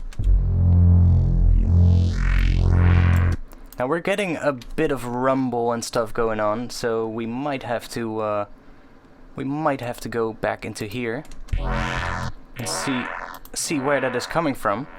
Or we just have to work with it, you know. We could also, maybe it actually gives us a nice result. So let's just freeze this track. And let's just flatten it. So we have this now. And let's create another MIDI track. And I'm gonna put this in again. And I'm gonna switch back to the sampler because I just like working with the sampler more. Switch this to F1 again.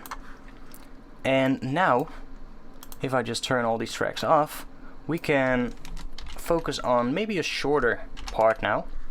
And the root is F1. So I can start with an F note, F1. And let's just make a couple of notes in here like that. And let's set up a glide so that we can actually do some pitch bends. And in the global tab, I'm gonna set the amount of voices to 1. So now we can do stuff like that. And we can set up a loop point. And with these loop points, we can now actually look for a part that sounds interesting. And we can link the start position so that we can just drag this around. And now we're just gonna be looking for an interesting part. So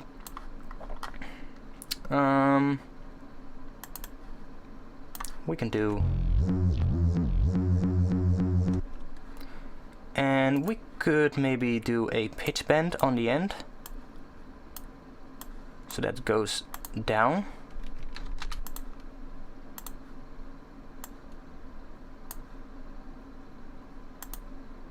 And we will be able to check out if the pitch bend bug is actually fixed right now. So how we are gonna do that, I'm gonna create another pitch automation on the end right here.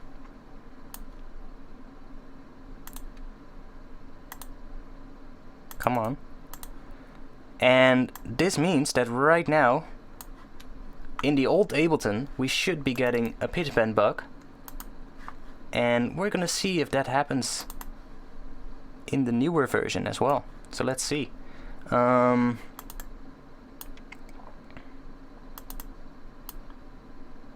Let's go up to F sharp.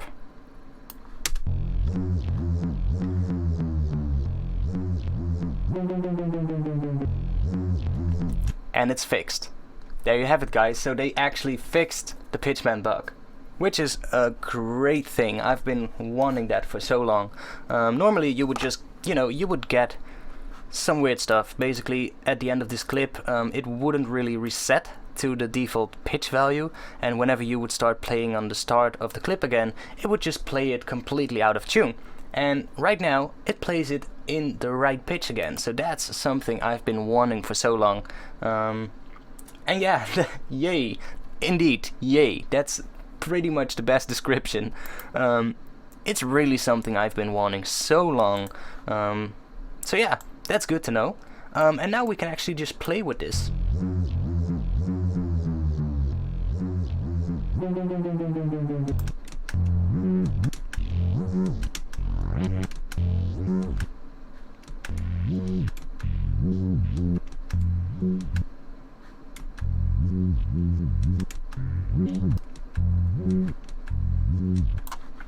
And we might be able to just add a pitch envelope to this.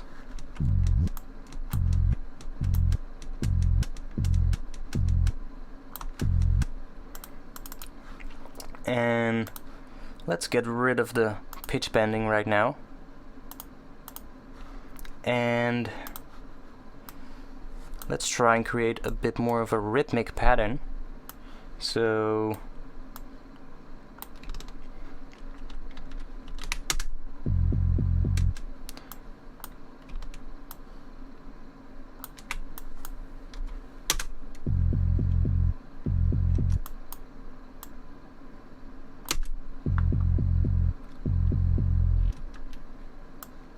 that might be interesting.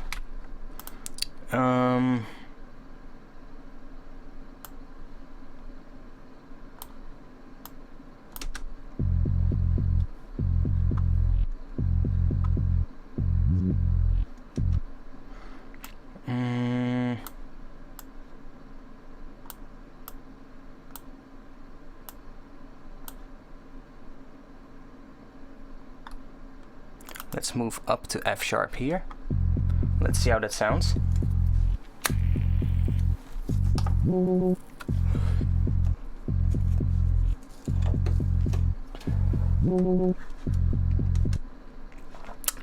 And we might just want to add a little bit of pitch bend on the end here, so it just bends down.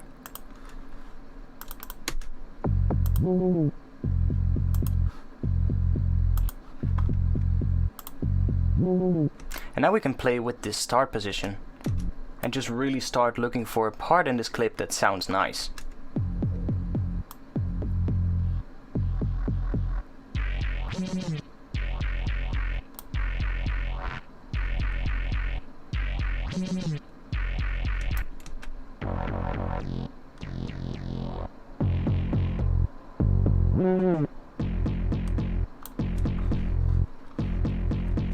And let's just take some drums so that we have something to work with.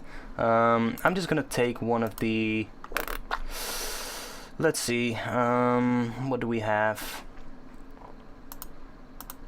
Let's just take one of these loops and just put them under here so that we have a little bit of a drum pattern to work with, so that we can actually hear what the bass is doing. So,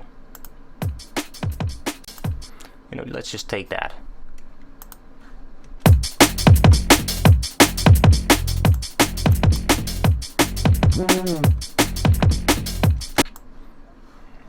Let's try one of the other ones.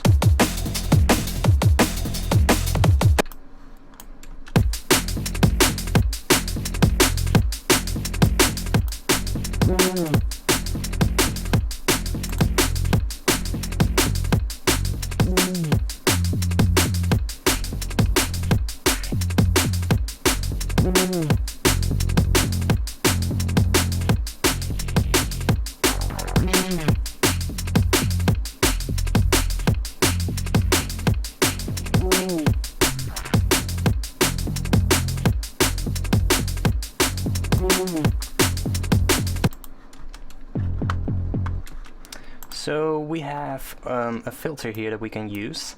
And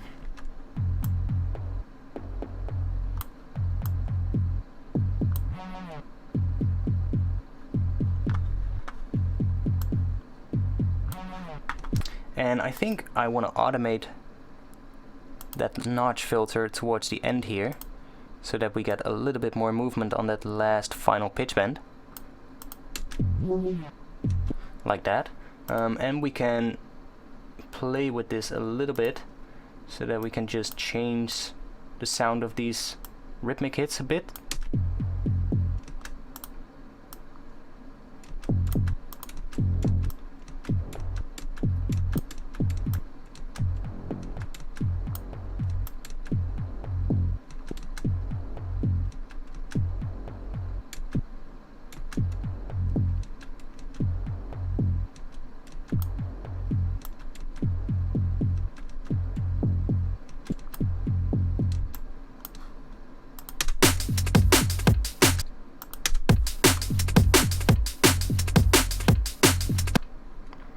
And it's getting a bit quiet, I know, but we can always compress it later on to bring back some volume.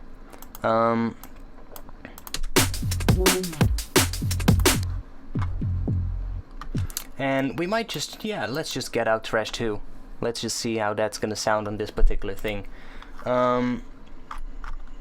Distortions, Isotope, Trash 2. Go FL. No fucking way. I've been using, I mean, Go FL. I've been an FL user for a long time, actually. I mean, I've been using Fruity Loops from Fruity Loops version 1.5. So that's a long time ago. And I used Fruity Loops from version 1.5 up till version 9, I think. And that's when I switched to Ableton Live, and it's been the best thing I've done ever. My workflow has improved so much compared to when I was working in FL. I'm not gonna move back to FL. So now it's better. Yeah, maybe it is, but Ableton is better now as well. So why would I care? I mean, I work in Ableton, and whatever works for you works. You know, if you like to work in FL, then do it. If you like to work in Ableton, then do it. If you like to work in Magic's Music Maker, then do it. You know, who's gonna tell you that you are not allowed to do it, or that you can't make good music with it? You can make good music with any piece of software. It just depends how much work you spend on it, and whatever works for you, man. I mean, not everybody likes the workflow of every single program. I personally don't like the workflow in FL. I really don't like it. So, I mean, I've worked with it because it was the only piece of software I knew back then. But it's not like I would say it's benefiting my workflow if I work in FL. I work faster in Ableton Live, and I get more shit done in Ableton Live, so why would I actually go back to FL? It makes no sense. Plus, I know a lot more about Ableton now than I knew about FL when I was working in FL. So, yeah, I really don't see why I should go back. So, let's distort this.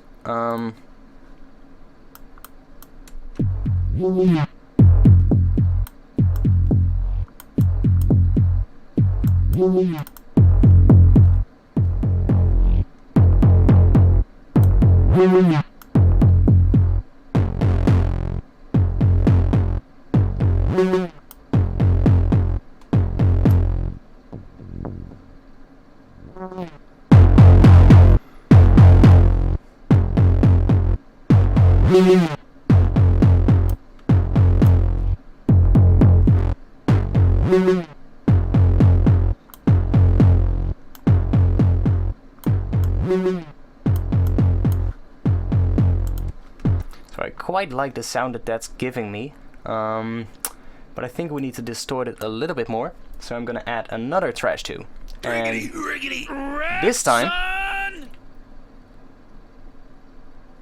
okay, I was gonna pronounce your username, but I can't pronounce, what is that, Russian? I think it's Russian, but I can't announce that. I cannot pronounce that, so sorry, man. But thanks for the subscription. Really, thanks a lot. So, let's see, let's go into the multiband mode on this one, and we have the sub layer. Now let's listen to how clean our sub is. So we're losing a bit of sub, and that's fine. I mean, that's fine, we can work with that. We can always add a separate sub later if we want, but we can try bring that up a little bit. I like the tape saturation on the sub, actually. It usually brings out the sub quite nicely.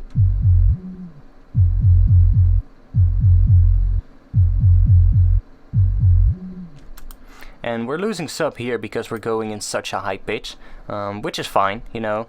I think if I drop this down an octave, we might actually get some more sub on that last hit. See, that sounds a bit better.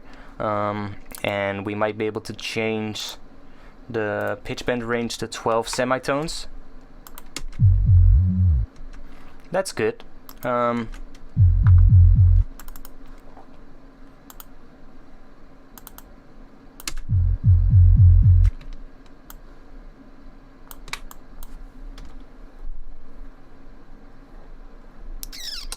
Let's see if I drop this here and drop this one here.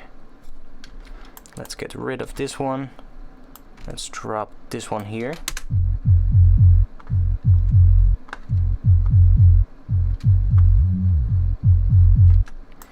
Okay, now let's go back into the trash 2 and let's go to the midband. And on the midband, you can try pretty much any of these. I like electric trash is a good one, but you do want to play around with this tile slider, because if you bring it up too much, it's really going to distort the sound a lot. So I usually have it quite low, and we need to actually turn that on.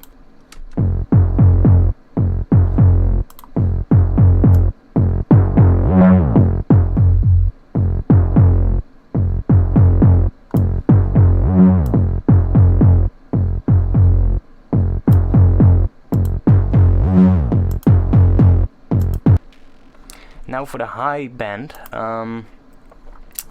let's see, we can use electric trash on here. It's definitely going to be a good one to use. Harmonic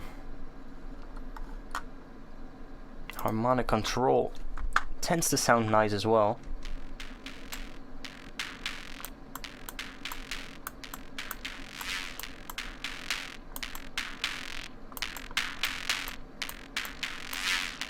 I really like that distorted sound we're getting on the end now, on the pitch bend.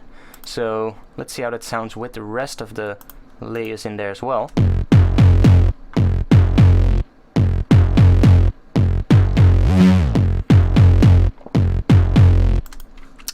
That's getting better.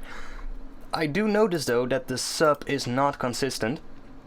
So what I'm gonna do is let's just try the utility. And let's put the utility here. And I'm gonna say everything below 120 Hz is gonna be mono.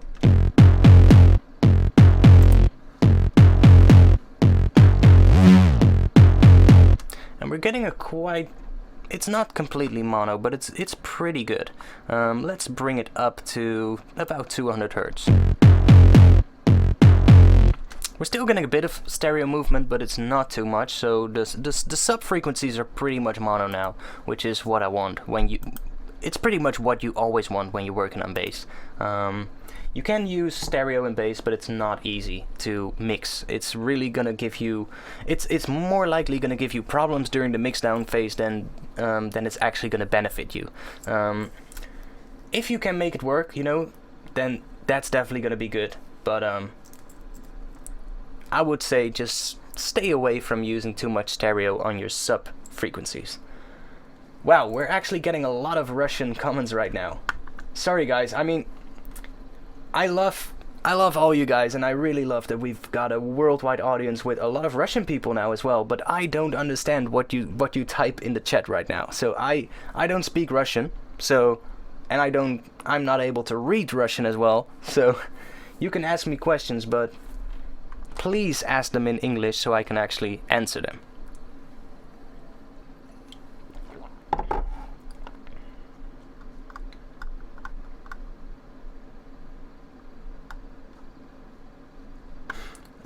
Bum bum.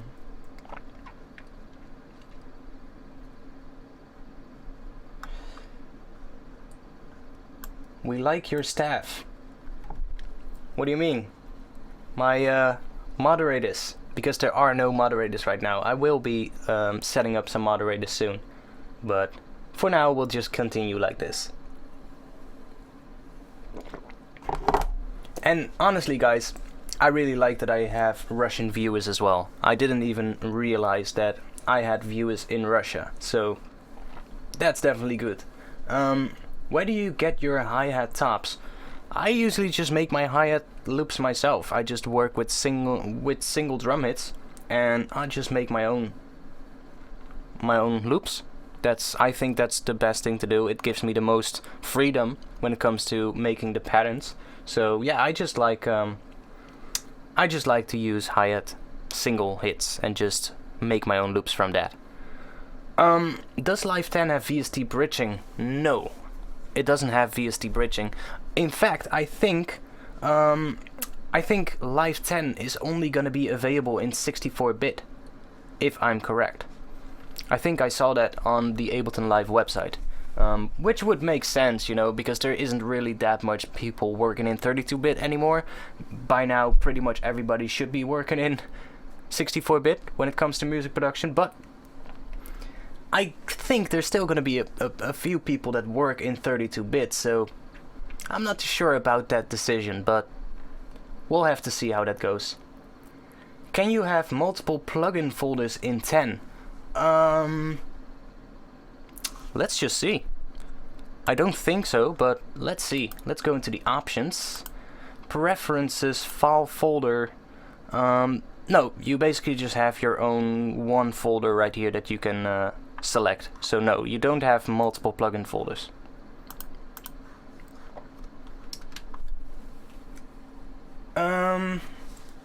Where do you get your drum loops? That just completely depends. I sometimes sample them from other tracks, you know, from just old records, like old funk music and stuff like that. I'll sample stuff from that. I might have a few in here, not too sure. Not in this folder.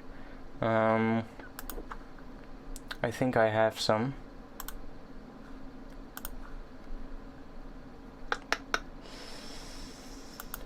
See, I have a breaks folder. This is basically just breaks that I chopped up and rearranged.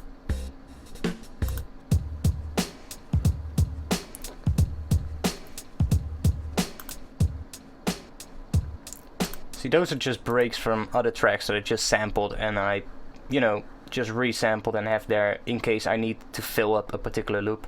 And other than that, you know, I've got a sample pack released on Black Octopus Sound that contains a lot of sounds, and it actually contains a lot of well, breaks, as you can see here. I can play you maybe one.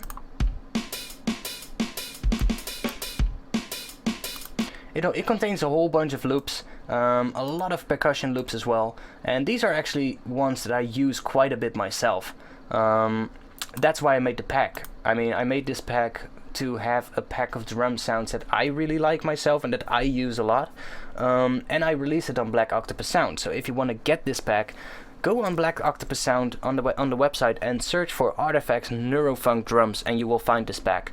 The one above here, Neurofunk Bass, is currently in production. That's going to be the next pack I'm going to be releasing on Black Octopus Sound, which is going to go really well together with this Neurofunk drums pack. So if you guys are looking for some good drum samples, then definitely check the pack out. It's mostly one-shot hits, as you can see.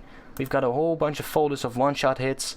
I've got some bigger hits that are pretty much like big impacts. And then we've got a whole folder of Foley sounds that you can use to layer on top of your drums, which is really, really helpful. That's something I do a lot as well. And then I've just got a bunch of loop folders with pretty much percussion loops and stuff like that, and a few breaks.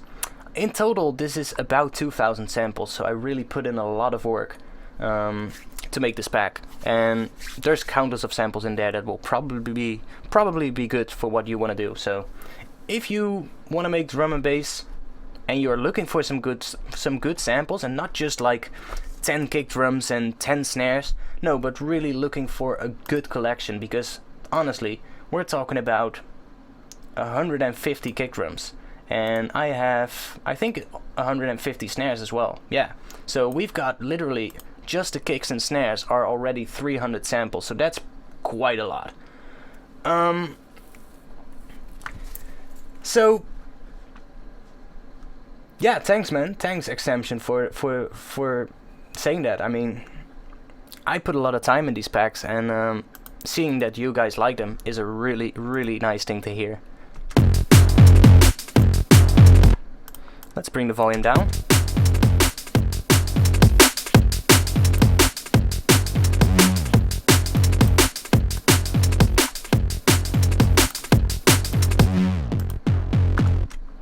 Now,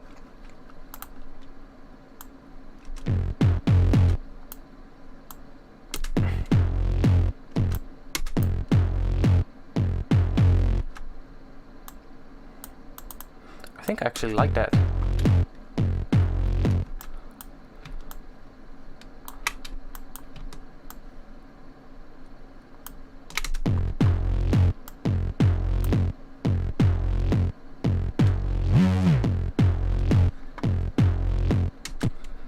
Okay.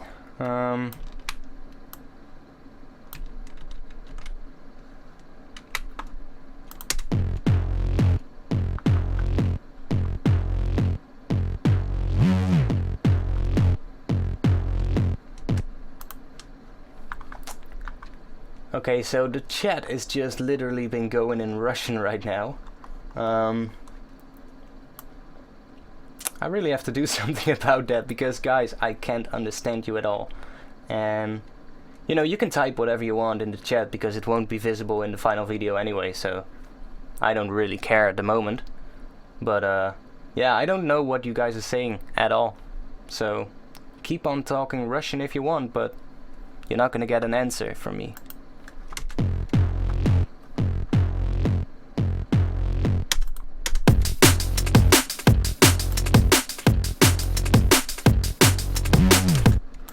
So, you know, this is just a loop that I made now, and I would say this is good enough to be saved into my sample folder, because, you know, later on you would just, you know, use this again and resample it again, maybe chop it up and get the parts that you like and get the parts that you don't like.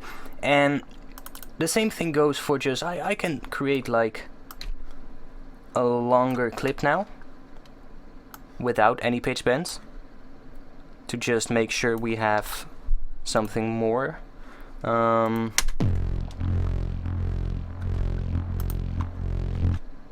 maybe, you know, make a bigger section.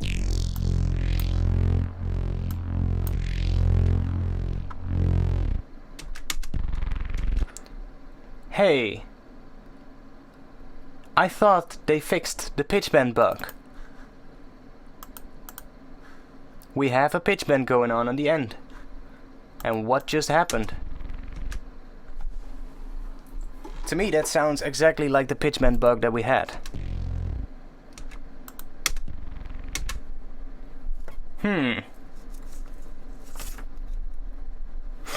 That's interesting. I thought they actually fixed it, but by the looks of it,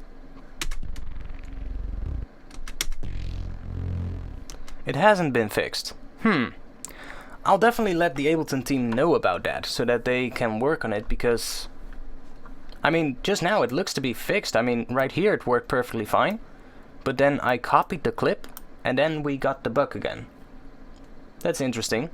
That'll be something to note down and let them know. Let's see. We can maybe do some more processing on this one. Do a little bit more of the notch movement.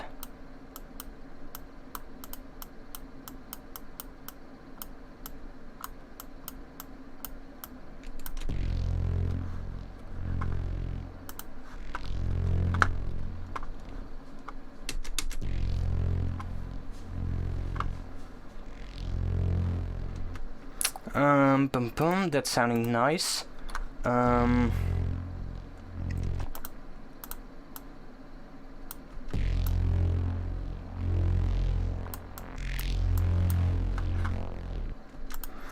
And what I would like to do now is, let's just resample this. Or let's just bounce it to audio, into the new audio track. Set the input to resampling, and we're just gonna record this bit. So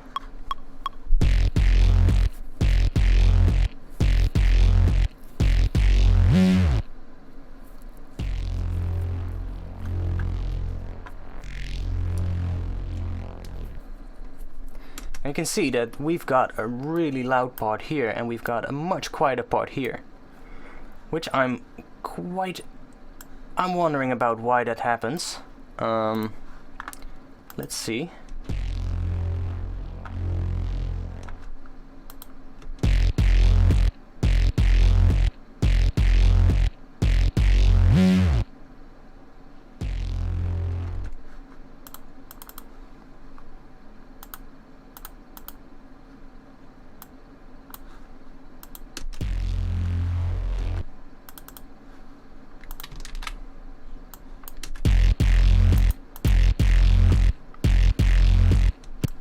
Not too sure why This part is so much quieter than the other part.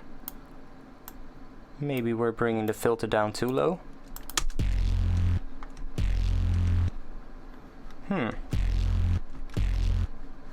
Are we doing any other automation?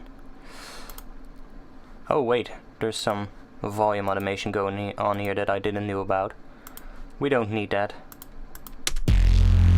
That's better. So now I would just record this clip.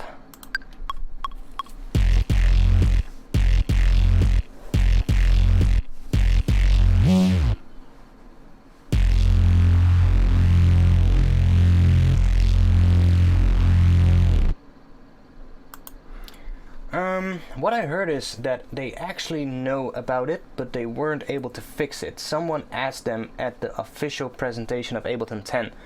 Okay, well, it's good to know that they're actually trying to fix it, because honestly, it should be fixed, because I've used other DAWs and I don't see that issue in other DAWs, so it is really an Ableton specific issue, and they should fix it, but I can understand if it's hard to fix. I mean, it took them quite a long time to actually get to it already, so I just hope they can get it fixed before the release of Ableton 10. That would be great, because the bug is really annoying. Now, we have this thing now, and I would actually just save this to my folder. You know, I would just take this clip and just save this to my folder as a loop.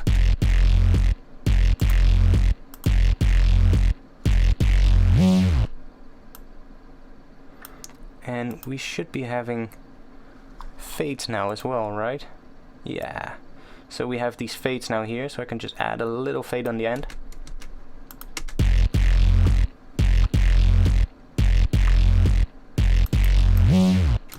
And we basically made two loops now that we can use. I have this one longer one.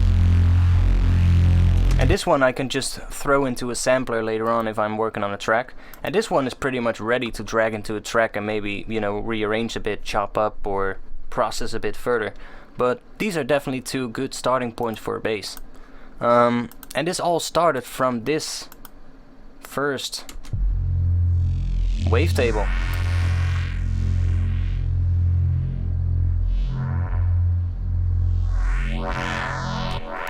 Now I'm going to try how it sounds without the echo.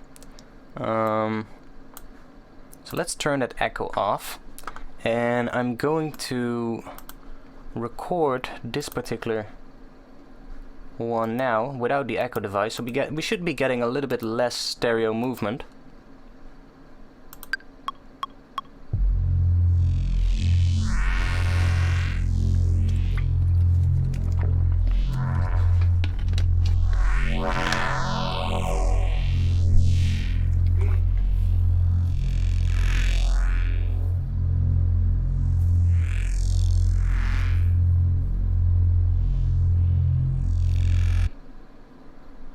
See, we don't get the echo tail right now, which is probably why we were getting some rumble stuff, because the echo is slightly out of tune with, or slightly out of time with the rest of the track or the rest of the project.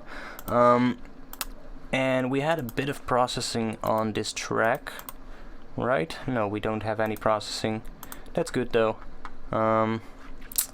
Let's just drag this new file inside our sampler. Like that. And I don't really like that it reset my loop markers, but it's not that bad. And we need to, it has actually reset everything.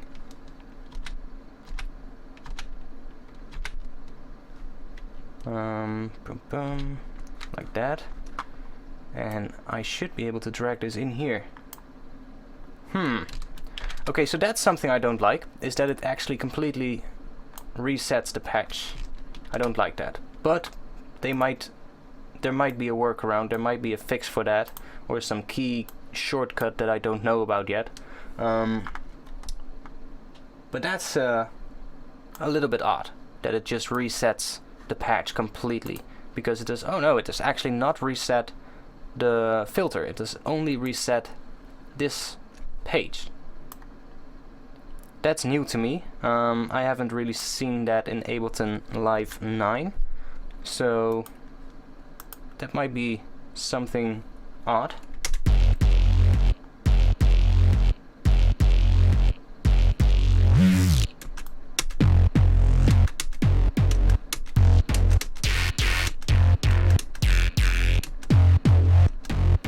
So now without the echo device, we can hear that we can actually use a lot more parts of this clip, because we don't get the weird rumbly echo thing that we had before, the weird rumble effect. And a lot more of this clip is now actually usable.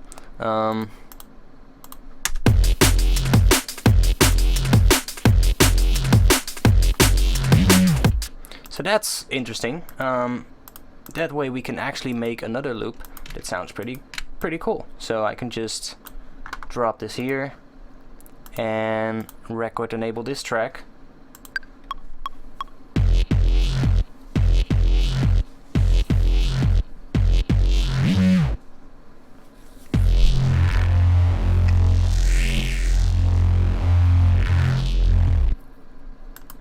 And now we've got a second part that we can use in one of our tracks. So that's just basically what I do when I'm making sounds. I'm just trying to come up with different variations on the same sound. So this is our other loop that we have. Let's just drop it to there, give it a little bit of a fade out. So, and I'm just gonna put these here. Now, what else can we do?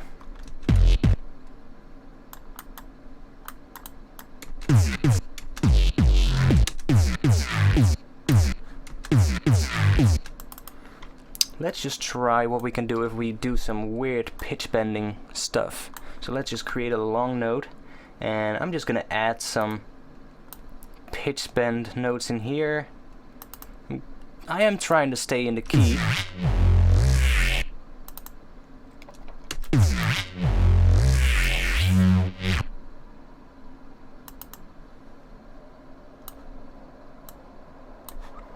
And let's add a pitch bend to here. Let's do it about this length. It's gonna go down, and then we're gonna go back up in a pretty short time, and then we're gonna add a bit of pitch bend here. I'm just trying to create some more interesting movement now. I'm not really focusing too much on the pitch. I'm just trying to get some interesting movement. So let's see how that sounds.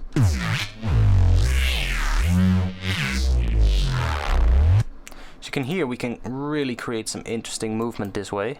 And this will probably be a clip that I use to actually, you know, just take little bits and pieces from and just layer on my final bass line.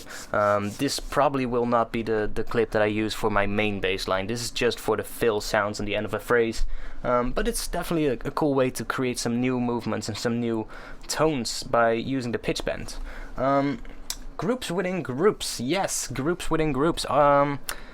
Ableton now has the groups within groups feature, which is really great. You can just group something, and you can group it again, and you can group it again if you want. So that's really awesome.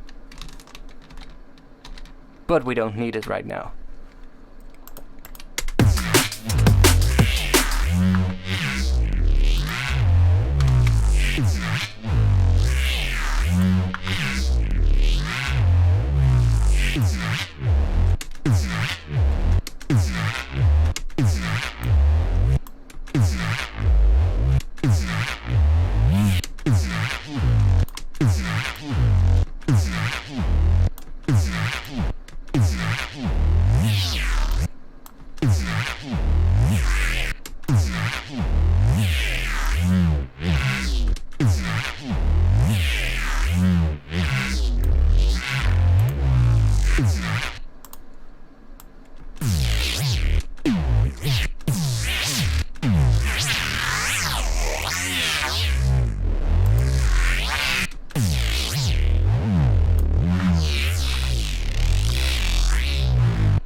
just make one with a more subtle pitch movement.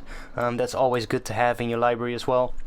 And what I'm doing here is I'm just making a whole bunch of variations on the same sound, so that whenever I'm working on a track, I have a whole bunch of different variations that are coming from the same sound source, and therefore they will work well together. So when you're going to be arranging a track, you can actually just take bits and pieces from all of these clips, all of these sounds that you've made, and they will work pretty well together because they're all coming from the same sound source. And that's why I think it's really important to just bounce down multiple variations of what you're doing. I could have just stopped after this first clip, right? I could have just stopped after that and just call it a day. But I don't think that that's really useful. I mean, you need more than just that one single part, and if you have a whole bunch of things, that's gonna give you a lot more options to work with. Do you ever make the bass in the same project you're working on for the track? Sometimes I do, sometimes I don't. It completely depends on the track I'm working on.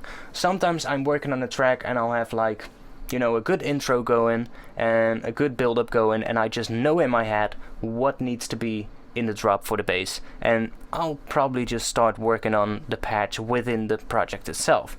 But most of my tracks, most of the bass sounds that I make are just coming forth from sound design sessions like these, where I'm just, you know, playing with the sounds and seeing what I can do with them.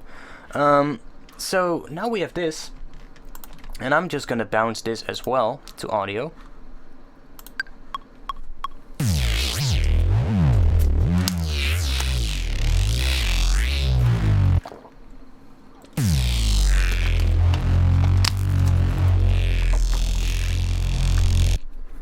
And now we can just maybe try making some more weirder sounds with this.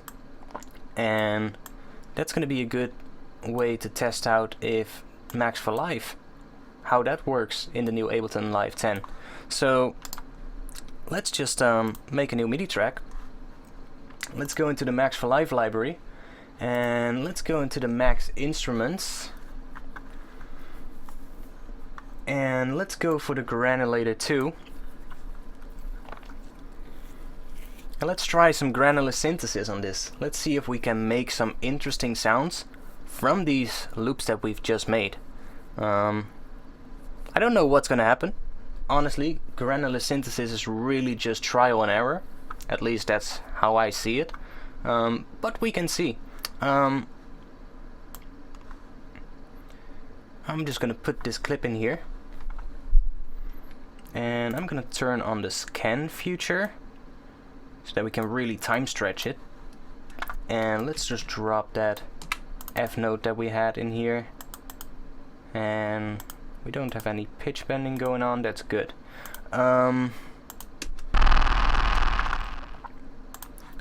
So we are in F1. I should bring this up to C3 to stay in the right pitch. And I'm gonna make this clip quite long.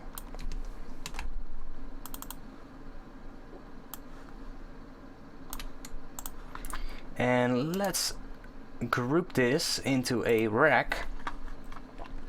Let's see, what do we have? Out of interest, do you ever go down further generations of variation? Like take one sound, make a variation on the variation, and keep going down that route? Yeah, sure. I mean, I'll probably do that with these sounds when I'm gonna use them in a track. I mean, these sounds they're good as a starting point, but these sounds are not good enough yet to put into a track. At least I don't think they are. They need a lot more processing. They need to be chopped up, and just taking the tiny specific parts that sound good and taking those and rearranging them into something new. And that is, honestly, that's a really time-consuming process. It's not something I do within 30 minutes or a day. I sometimes spend days on actually getting the drop to sound right, and sometimes even more. Sometimes it takes weeks. It really depends on the track. I mean, you can make really abstract sounds from anything, basically, especially with granular synthesis. I mean,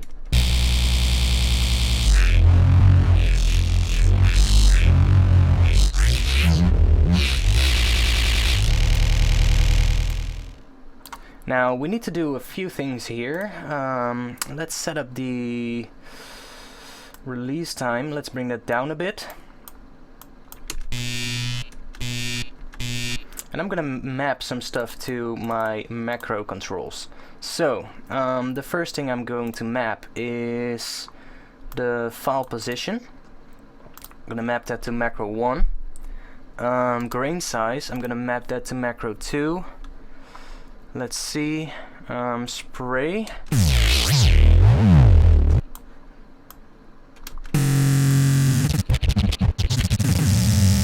Spray is interesting as well. Let's do that to macro 3. The time knob is one of the most interesting knobs, so I'm definitely gonna map that. Let's see, we have an FM module, which could be interesting. Let's just map it to the next two macros, and I think that's gonna be good for now. Is there something else?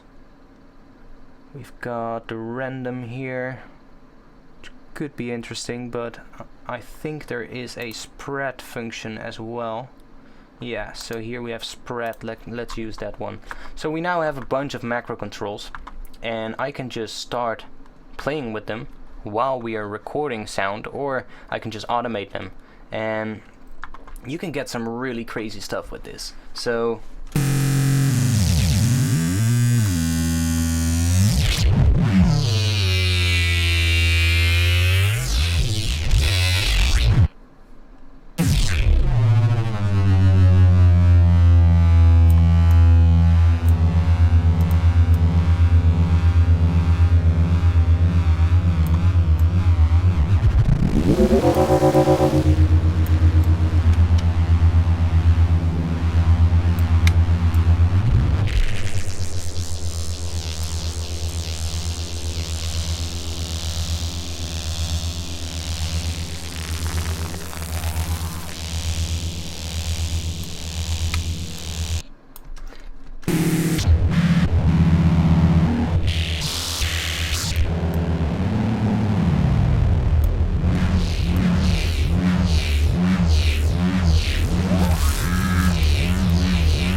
So you can see we get some really interesting stuff. Now, I'm just gonna automate a bunch of stuff here. First up, I think the time knob needs to be automated. So let's press the A button and switch back to the automation mode. Let's see, do we have any comments other than Russian comments? ARTFX is the living man, he is the light between the stars, and he is the living word. Your videos are awesome. Wow, thanks man. That made me laugh, honestly. But yeah, thanks man. I really, I love to hear that you like the videos. So, let's see, we can automate this now. And let's just automate this pretty randomly. And I'm gonna automate that grain size because it needs to be a bit smaller.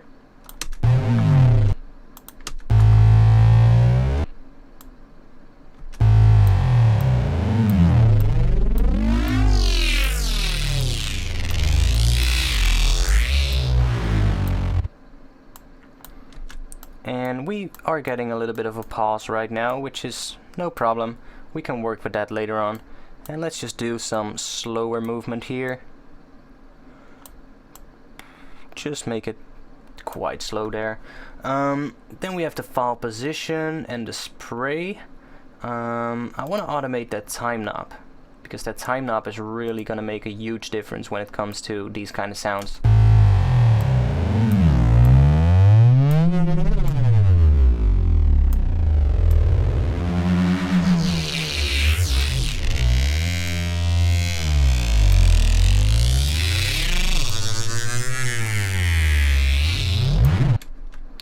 And here we're gonna go back up towards a higher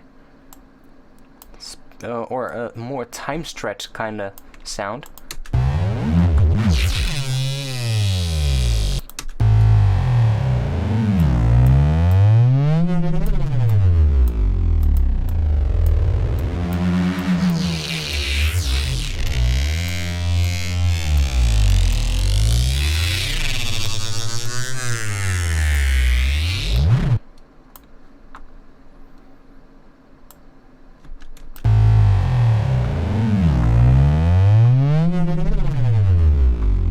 So you can hear with granular synthesis you can make some really crazy sounds, and we can automate this start position to get a little bit of a different stuff going on as well.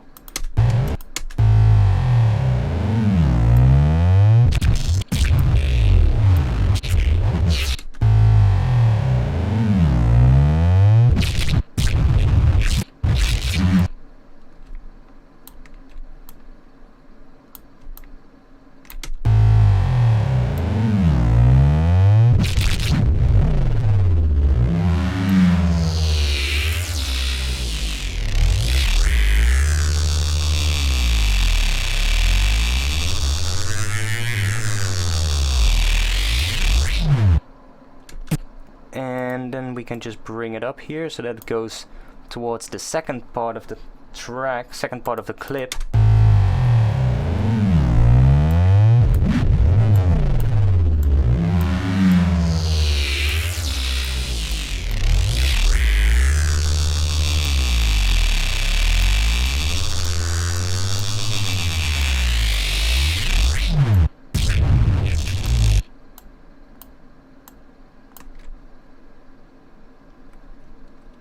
Okay, so we are now at the end of our clip already. Let's take these samples that we made and let's just bring them down to just the length that they actually are, so that they pretty much all align with each other, like that. And I'm going to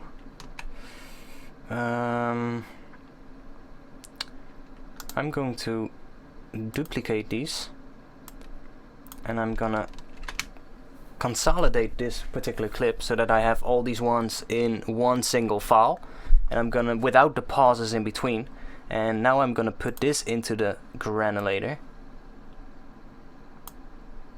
so like that. And this is going to give us a little bit more room to work with, so we don't get these weird pauses every now and then. And we have a little bit of a longer clip as well, so we can do some more with the file position.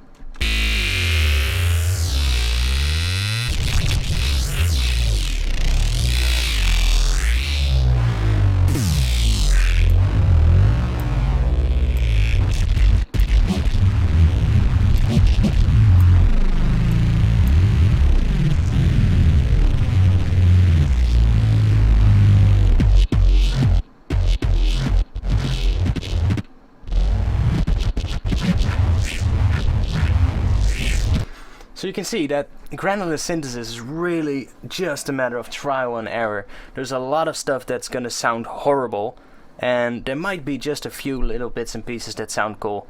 I think it sounded better with the previous one on here, so with that one. So we're just gonna stick with that. I think this is pretty much as far as I would take it in terms of sound design on one particular sound. Do you ever use Filter Freak? What's the difference between 1 and 2?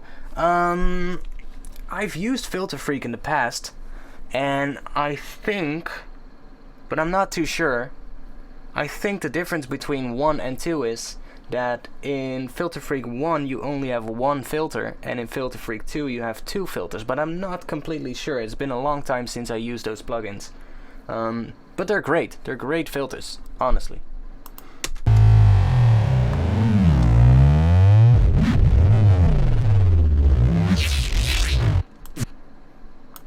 So we're gonna stay low on that file position, because otherwise we're gonna get that weird pause that we don't want.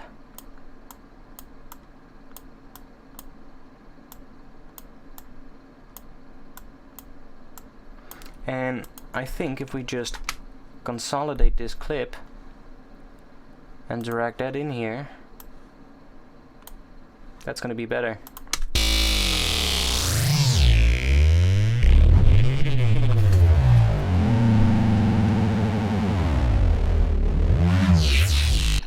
I want to play with this time knob a bit more, because I like when we really time stretch it quite long. That's when you get these really weird sounds.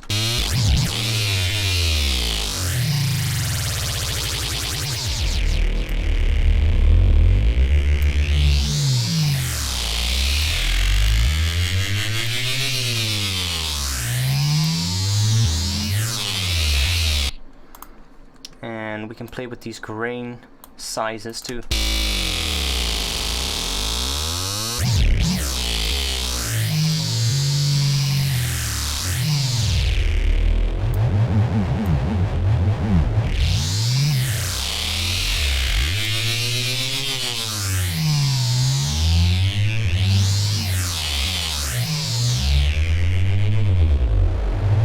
So let's just freeze and flatten this, and let's just save that as another sound in our library that we can use to take bits and pieces from. I mean, definitely a big part of this whole clip sounds shit, but there are some pieces in there that sound interesting and that we might be able to use in the track.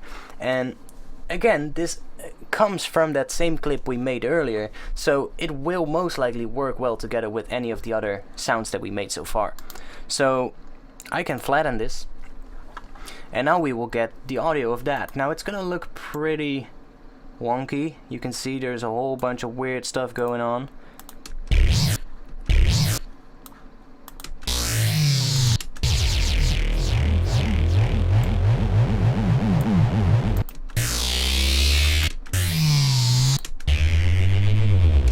But, you know, we can use this. So now what I would do is take these samples, and I think we should be able to drag them into our sample library now. Let's try that out. I'm just gonna create a new folder. Oh, let's create a new folder called Live 10 Test. And I'm just gonna try what happens if we drag this in here. So we cannot drag that in there.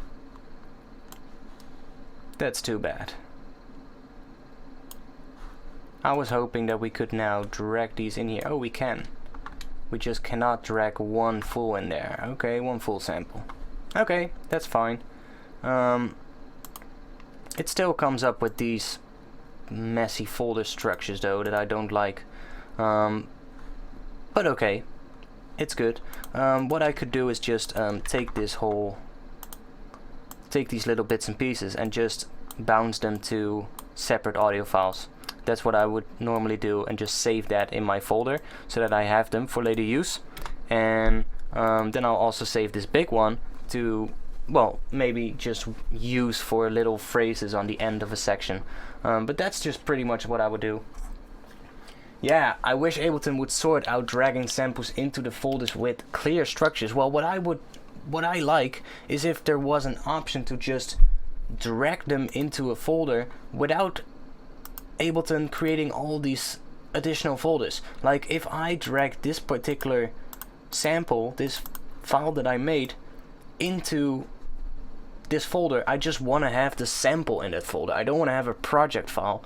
Because why otherwise wouldn't I just save the project file, you know? I want to have that sample in my sample library. And, you know, the fact that it creates all these samples is not really something I like. But, you know, they might be able to do something about it and create like a key shortcut. That would be great if you just hold, I don't know, Shift and then drag it into your sample folder. That would just create just a sample. That would be a great feature. I'm not sure if that's actually part of it, but seeing how it does it right now, this is pretty much the same as how it did it in Ableton Live 9, and I don't like it. I just don't like seeing all these different project files when I drag something into my folder. But, you know, it's good. We can work with this. And we've made some sounds. So what are we gonna do? We are streaming for 2.5 hours now. It's 10 p.m. right now for me. I'm still feeling a bit sick. I think I'm gonna stop streaming right now. Maybe I'll just do a few more questions. So if you guys have any questions for me, let me know in the comments, in the chat, and I'll get back to them as soon as possible. Just gonna continue for a small little bit, and then we're gonna call it a day. And I'm probably gonna be streaming later on this weekend, maybe, or early next week. So if you guys have any questions, let me know in the chat and I'll get back to you as soon as possible. If you want to be part of a cool community with music producers and you want to have a place where you can actually talk to music producers and talk to me, then join my Discord server. Check out the link in the description below this stream. You will find a link to my Discord server. I'm on there every day and you can be part of that if you want. So if you want that, I'll see you there. Have you ever considered a stream series where we can request how to make specific sounds from specific tunes, or selling that as a private lesson format? I would be very, very interested in that. Yeah, see, that's a difficult one because, you know, sometimes I don't even know how they made a particular sound. I mean, I know a lot about music production, but I still don't know how to make any sound that I hear in my head. I know a lot, and I can get a lot of stuff done that I, well, try to visualize in my head. But remaking sounds from other tracks is usually quite difficult because, well, it depends on the genre, because if you have like a house track or, you know, a standard EDM kind of thing, then recreating the sound is probably not going to be that hard. But if you're doing something more, you know, sound design heavy, like neurofunk or dubstep, or, you know, there's countless of other genres that include very heavy sound design, getting similar sounds or getting the same sounds is usually a lot of trial and error. And, you know, I might have to spend a full day just tweaking stuff to get close to the original. And sometimes sometimes you just find the right sound in a matter of minutes, and sometimes it takes you hours. So it's really difficult to make videos like that, which is why I haven't done too many in the past. You know, I'm right now I'm really just trying to be more, trying to focus more on my own music and my own tracks and the sounds that I need. In regards to recreating sounds of other producers. So that's also part because I'm working on an EP and I'm really trying to get my own specific sound in these tracks. So I feel like if I work too much on recreating sounds from other producers, I'll get stuck on that and just, you know, be doing something like that, and that's not what I want. Is this coming on your channel? Yes. This is actually going to be uploaded to my channel later tonight or tomorrow, depending on how quick YouTube is able to process this video. Are the Max for Live plugins a separate purchase in Live 10, or are they seamless native plugins? By the looks of it, Ableton has actually acquired Max for Live. So Ableton has bought the company that is responsible for Max for Live. And the plugins of Max for Live are now natively integrated into Ableton Live. So what that means is previously when you would load a Max for Live device, it would start the Max for Live engine as soon as you load the first Max for Live device into your project. Right now, the Max for Live interface is loaded whenever you start Ableton Live 10. So that means whenever you drag one of these devices in, you don't have to wait for the Max for Live engine to load. It just is a lot more streamlined, and yeah. It will probably only be part of the suit version though. That's true. I think that was the same for Ableton Live 9. It wasn't, but that's just a difference between the different versions of Ableton. You know, you have Ableton Lite, which is honestly not something I would use or recommend to anybody. And in my opinion, if you want to try Ableton, I would definitely advise you to just get the suit version, because it's so much more complete. You get so much more with it. And yeah, and Max for Live is part of the suit, I think. So I'm not too sure about how that is all done with Live 10. I mean, I own Ableton Suite already, so I have Max for Live on my computer. So I don't know how that would work if you don't have the suit version and get like the regular version of Ableton 10. But I think, seeing that they actually acquired the company Cycling 74, I think well, I think they will be integrated more seamlessly, and I think it's definitely going to be part of the suit. And I just don't know. I don't know if it's going to be part of the other versions of Ableton. We'll have to see. Time will probably tell, but that's just going to be a waiting game. I mean, for now we just have to wait for the first quarter of 2018 to have this actually be fully released. So do we have any other questions? Otherwise, I'm gonna stop the stream. What vape are you running? I am running a Aspire Archon 150 watt mod, and I'm using the new Aspire Cledo EXO tank, which is, I really like it, and yeah, it's good. It keeps me from smoking cigarettes, and that's the main goal. I don't want to smoke cigarettes anymore, and vaping has really helped me to get rid of the cigarettes. So yeah, that's something I really been doing a lot lately. I mean, it's better than smoking cigarettes. I mean, come on. Yeah, I really love Aspire. Before this I was using a smog mod, and it broke on me. So it just broke down within the warranty period. I contacted Smog about it, and they just didn't want to help me. They just, first of all, they didn't respond at all to their emails. Now, it's a Chinese company, and the email I finally got back after like 4 months was written in really poor English. So I was like, okay, I mean, is that customer support? You know, I mean, I bought a product. Could you at least just, you know, give me some feedback?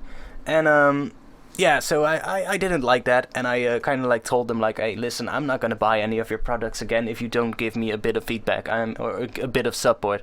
And I gave them the chance. I said like, hey, listen, I've got 1 month left on warranty, and you guys should be able to help me within that month. Come on. And they just didn't. It took them 4 months to respond, and then they were actually saying to me like, hey, yeah, sorry, but your warranty is over, so we're not gonna help you. And I was like, yeah, hey, come on. So that was for me the end of buying Smog, and I just didn't bought any of their products again.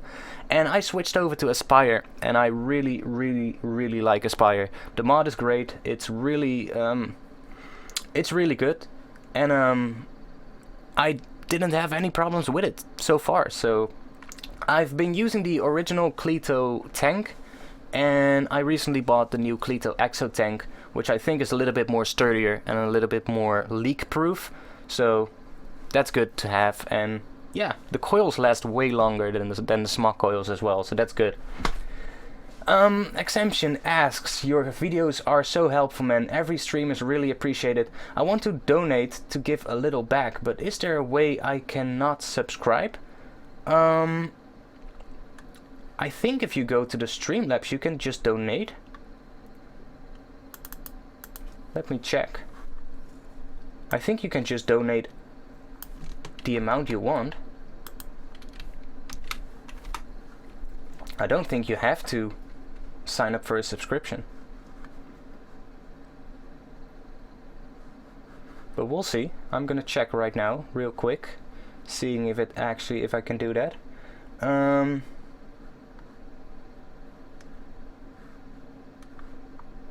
No, man, you can just donate. You can just donate, and you don't have to you don't have to buy a subscription, man. At least it doesn't look like it. You should be able to just donate whatever you want, and I think it's only a one-time donation, so that should be good.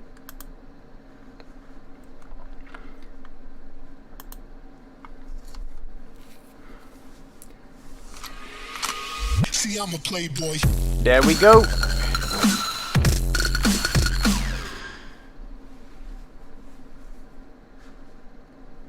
Love the streams, big up, please make a video making drums. I know, mate, I will get to the drum video. Probably somewhere in the upcoming streams, because I'm gonna be working on the drop of a track, the track I was working on in the previous streams. So yeah, I might actually do that in one of the upcoming streams. So that'll probably be maybe this weekend or early next week. So if you want to see that, definitely keep an eye on the channel. I'll be working on the drop mostly, and well, mainly just working on some bass and making some drums, and I think that'll be really interesting for you. So if you want to see that, keep an eye on my channel, and definitely try to catch up with one of the future streams, because that is where I'm actually going to be working on the drums of the track I was working on in my previous stream. Hi there, I'm new here, really excited for Live 10. What have you made so far? I've just been working on some sound design. I started with this wavetable, which is the new wavetable device in Ableton. As you can see here, I started with that new wavetable device and just made a little patch.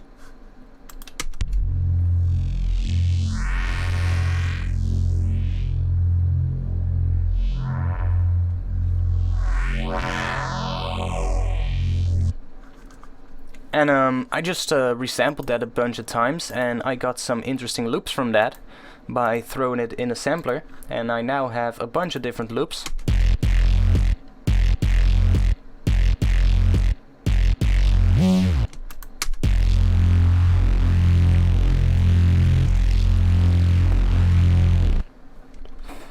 And these are basically just, you know, you can use these in a track, you can chop them up and rearrange them. And then I just threw it into a granular I threw it into the Max for Life Granulator 2, and I created a whole bunch of different weird kind of sounds from it.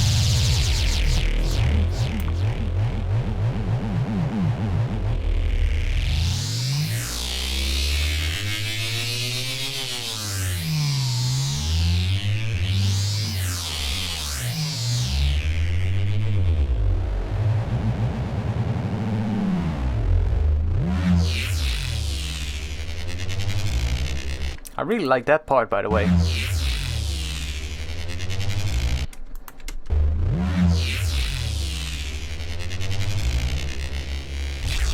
That sounds really cool. How did you get Ableton Live, Ableton 10 Beta? Do you get it once you pre-order? No. If you want to get the Ableton Live 10 Beta, you actually need to sign up for the Ableton Beta program.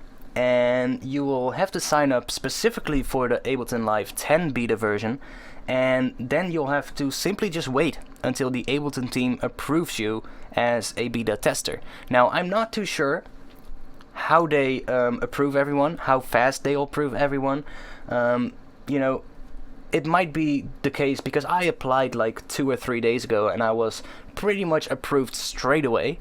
So it might just be because Ableton has heard of me before and they know what I do, that they thought, hey, we want to have this guy at least, you know, make some videos about the new software and just try it out and see if he can find some bugs. Because I did the same when Ableton Live 9 was in production. So I had a few bugs that I found before Ableton Live 9 was released, and I submitted those to the Ableton team. So it might just be that they saw my email address and they were like, hey, we need to give this guy access. Or it might just be that they're actually giving quite a few people access every single day. So if you want to get access to the new Ableton Live 10, I would just advise you to sign up for the beta version and hope that you're approved, and that'll give you access. Now, I will still say I mean, there are bugs. I've already crashed Ableton Live 10 about 4 times, so there are definitely still bugs, and I wouldn't use it to make my full tracks in yet. So, you know, there's definitely some stuff that still needs to be worked out, but I mean, all the new features are pretty interesting and it's cool to play with. So yeah, I'm really waiting for the Q1 release of 2018. That would be absolutely awesome. Yeah, I really like 10 so far. I like the new updates. I like the new automation mode by just clicking A, and you can just, you know, get rid of all the automations. So, you know, that's a thing, because if I, you know, let's just, for instance, bring up all the automation lanes. I think I have to switch to the...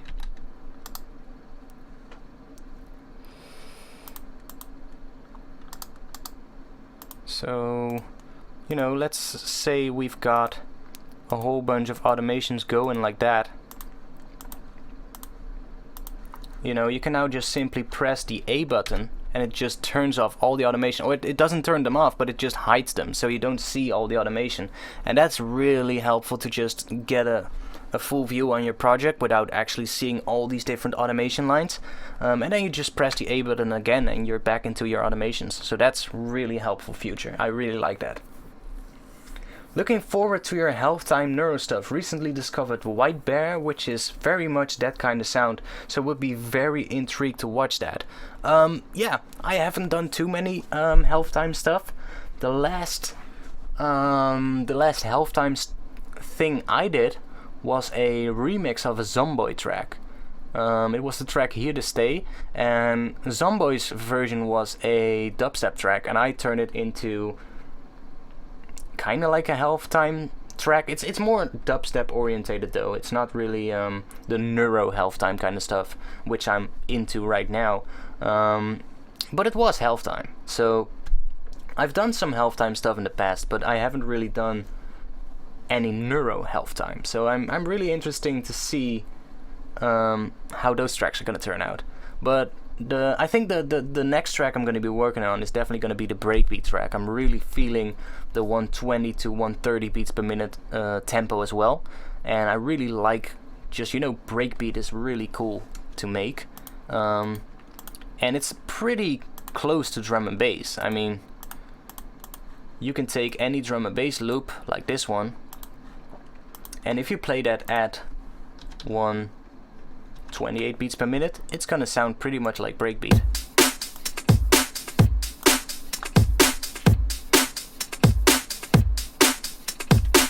See, so breakbeat is pretty much a slowed down version of drum and bass, and because you have a slower rhythm, you get a little bit more freedom when it comes to arranging your bass sounds. And I think I've heard, it was last week that I heard on Akoff's Instagram, he was working on a breakbeat thing, and that sounded absolutely gnarly.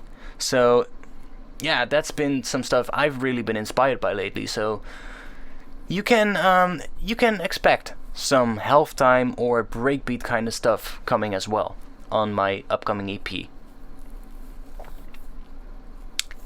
Have you been approached by any big artists? I actually have been approached by a few artists. I know a couple of big artists that actually bought my sample packs. One of them, which I actually had a chat with, is drum and bass producer Mustak. I think he's Russian. I'm not too sure, but he bought one of my sample packs and one of my preset packs, and he actually really liked them. So I had a little bit of a chat with him, and I have chats with other producers every now and then as well. But I wouldn't really say I'm approached by big artists for like a collab or anything like that. But you know, I'm not really putting myself out there to do collabs at the moment. I'm really just focusing on my own music. So you know, we don't know. Maybe in the future I'll actually do some collabs. It would be interesting to work with some bigger artists. So yeah, I would definitely be interested to do that. So do we have any more questions? Check Electroshock Records. They've been releasing breaks for a minute now. Oh, I'll do, man. I'll check them out. Would really be interesting to hear some more break-orientated music. I would really appreciate it if Live made it in such a way. Any change during mastering of the other? I'm not too sure what you mean with it. I think you mean that if you do a change, that it actually shows up in the audio file, but that's hard to do, you know? because you're working with an audio file, so it would have to re-render the audio on the fly while you're actually playing it back. So it will have to re-render everything in real time, which I think is going to be hard to do. I don't think that's a possibility with the technology we have right now, but it might be. I might be wrong, honestly. But yeah, you know, if that would be possible, that would be great. I mean, that would be really good. Any other genres you might experiment with? I made a whole bunch of genres during my life. I started with hip-hop, and I started with hip-hop and gabber. And I was pretty shit back then, so don't ask me for any of my gabber tracks. I don't even have them anymore. But that's what I started with, and that was pretty much only because of the people around me in my own friend group. And then I made drum and bass. I went a bit into dubstep. I released some tracks on a Rotterdam dubstep label. And then I did a whole bunch of glitch hop stuff, and I tried some neuro hop stuff, but I wasn't really too good in the neuro kind of genre back then. So I did mostly the more funky glitch hop stuff. And then I decided to go back into drum and bass. I made drum and bass before that, but it was mostly just it was really just more like before neurofunk was actually becoming big. Back then you had a lot more tech step and stuff like that. That was big back then. So that's what I was making, and now I'm really getting back into the neuro sound, and that's just what I love to make. So that's what I'm focusing on right now.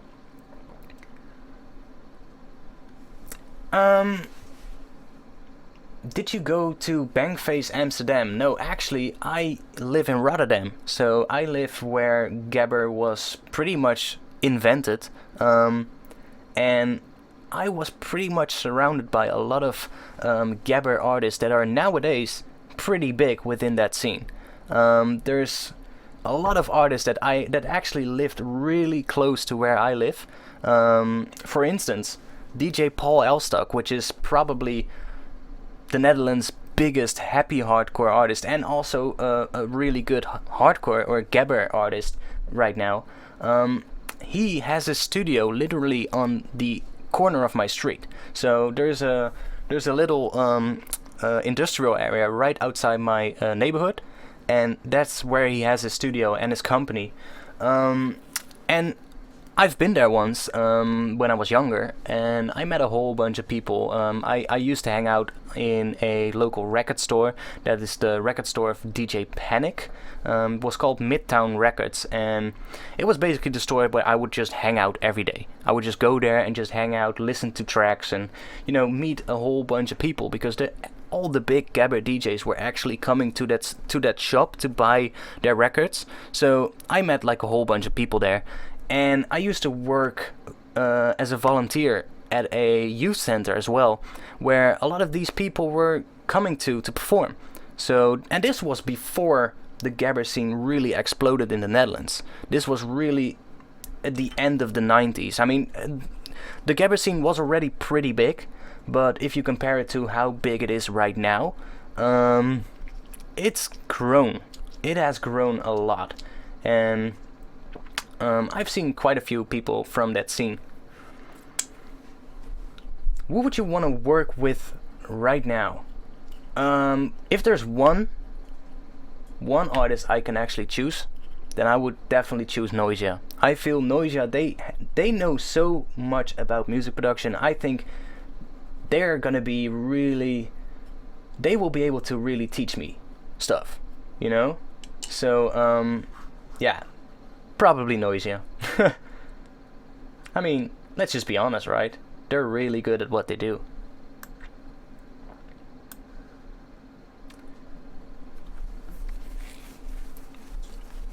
Yeah, no other answer. Indeed, no. There's quite a bunch of drum and bass producers that I would like to work with. I mean, Matthews is another one that I would really love to work with. Black Sun Empire.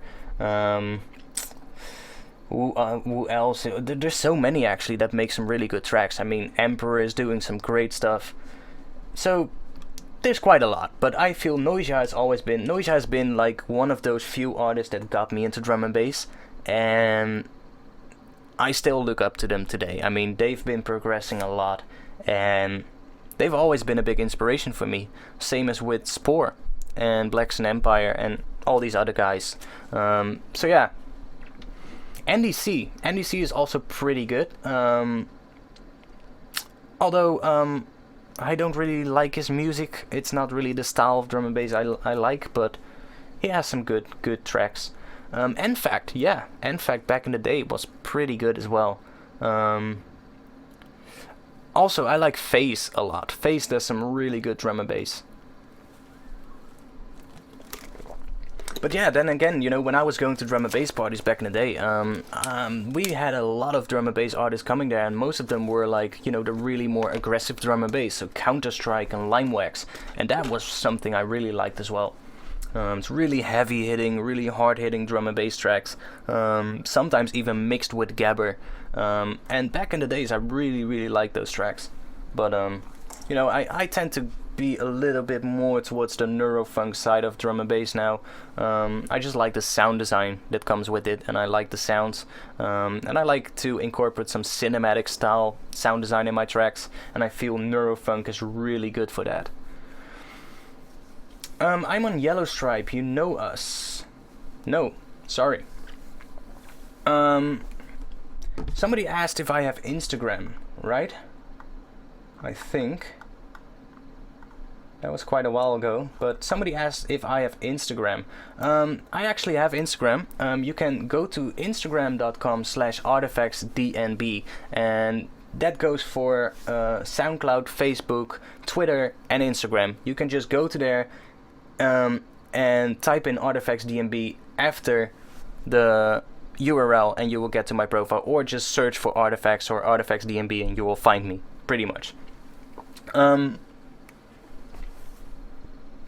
Hard DNB from Portugal with all those names. Okay, that's nice.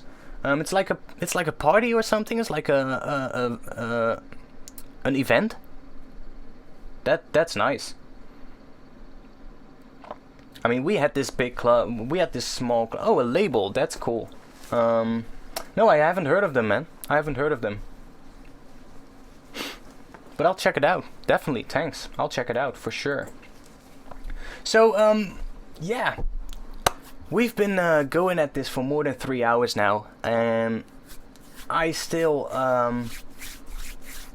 not completely recovered from my little bit of a sickness that I had earlier this week. So I'm just gonna take a bit of a rest, and I'm just gonna relax for the rest of the evening.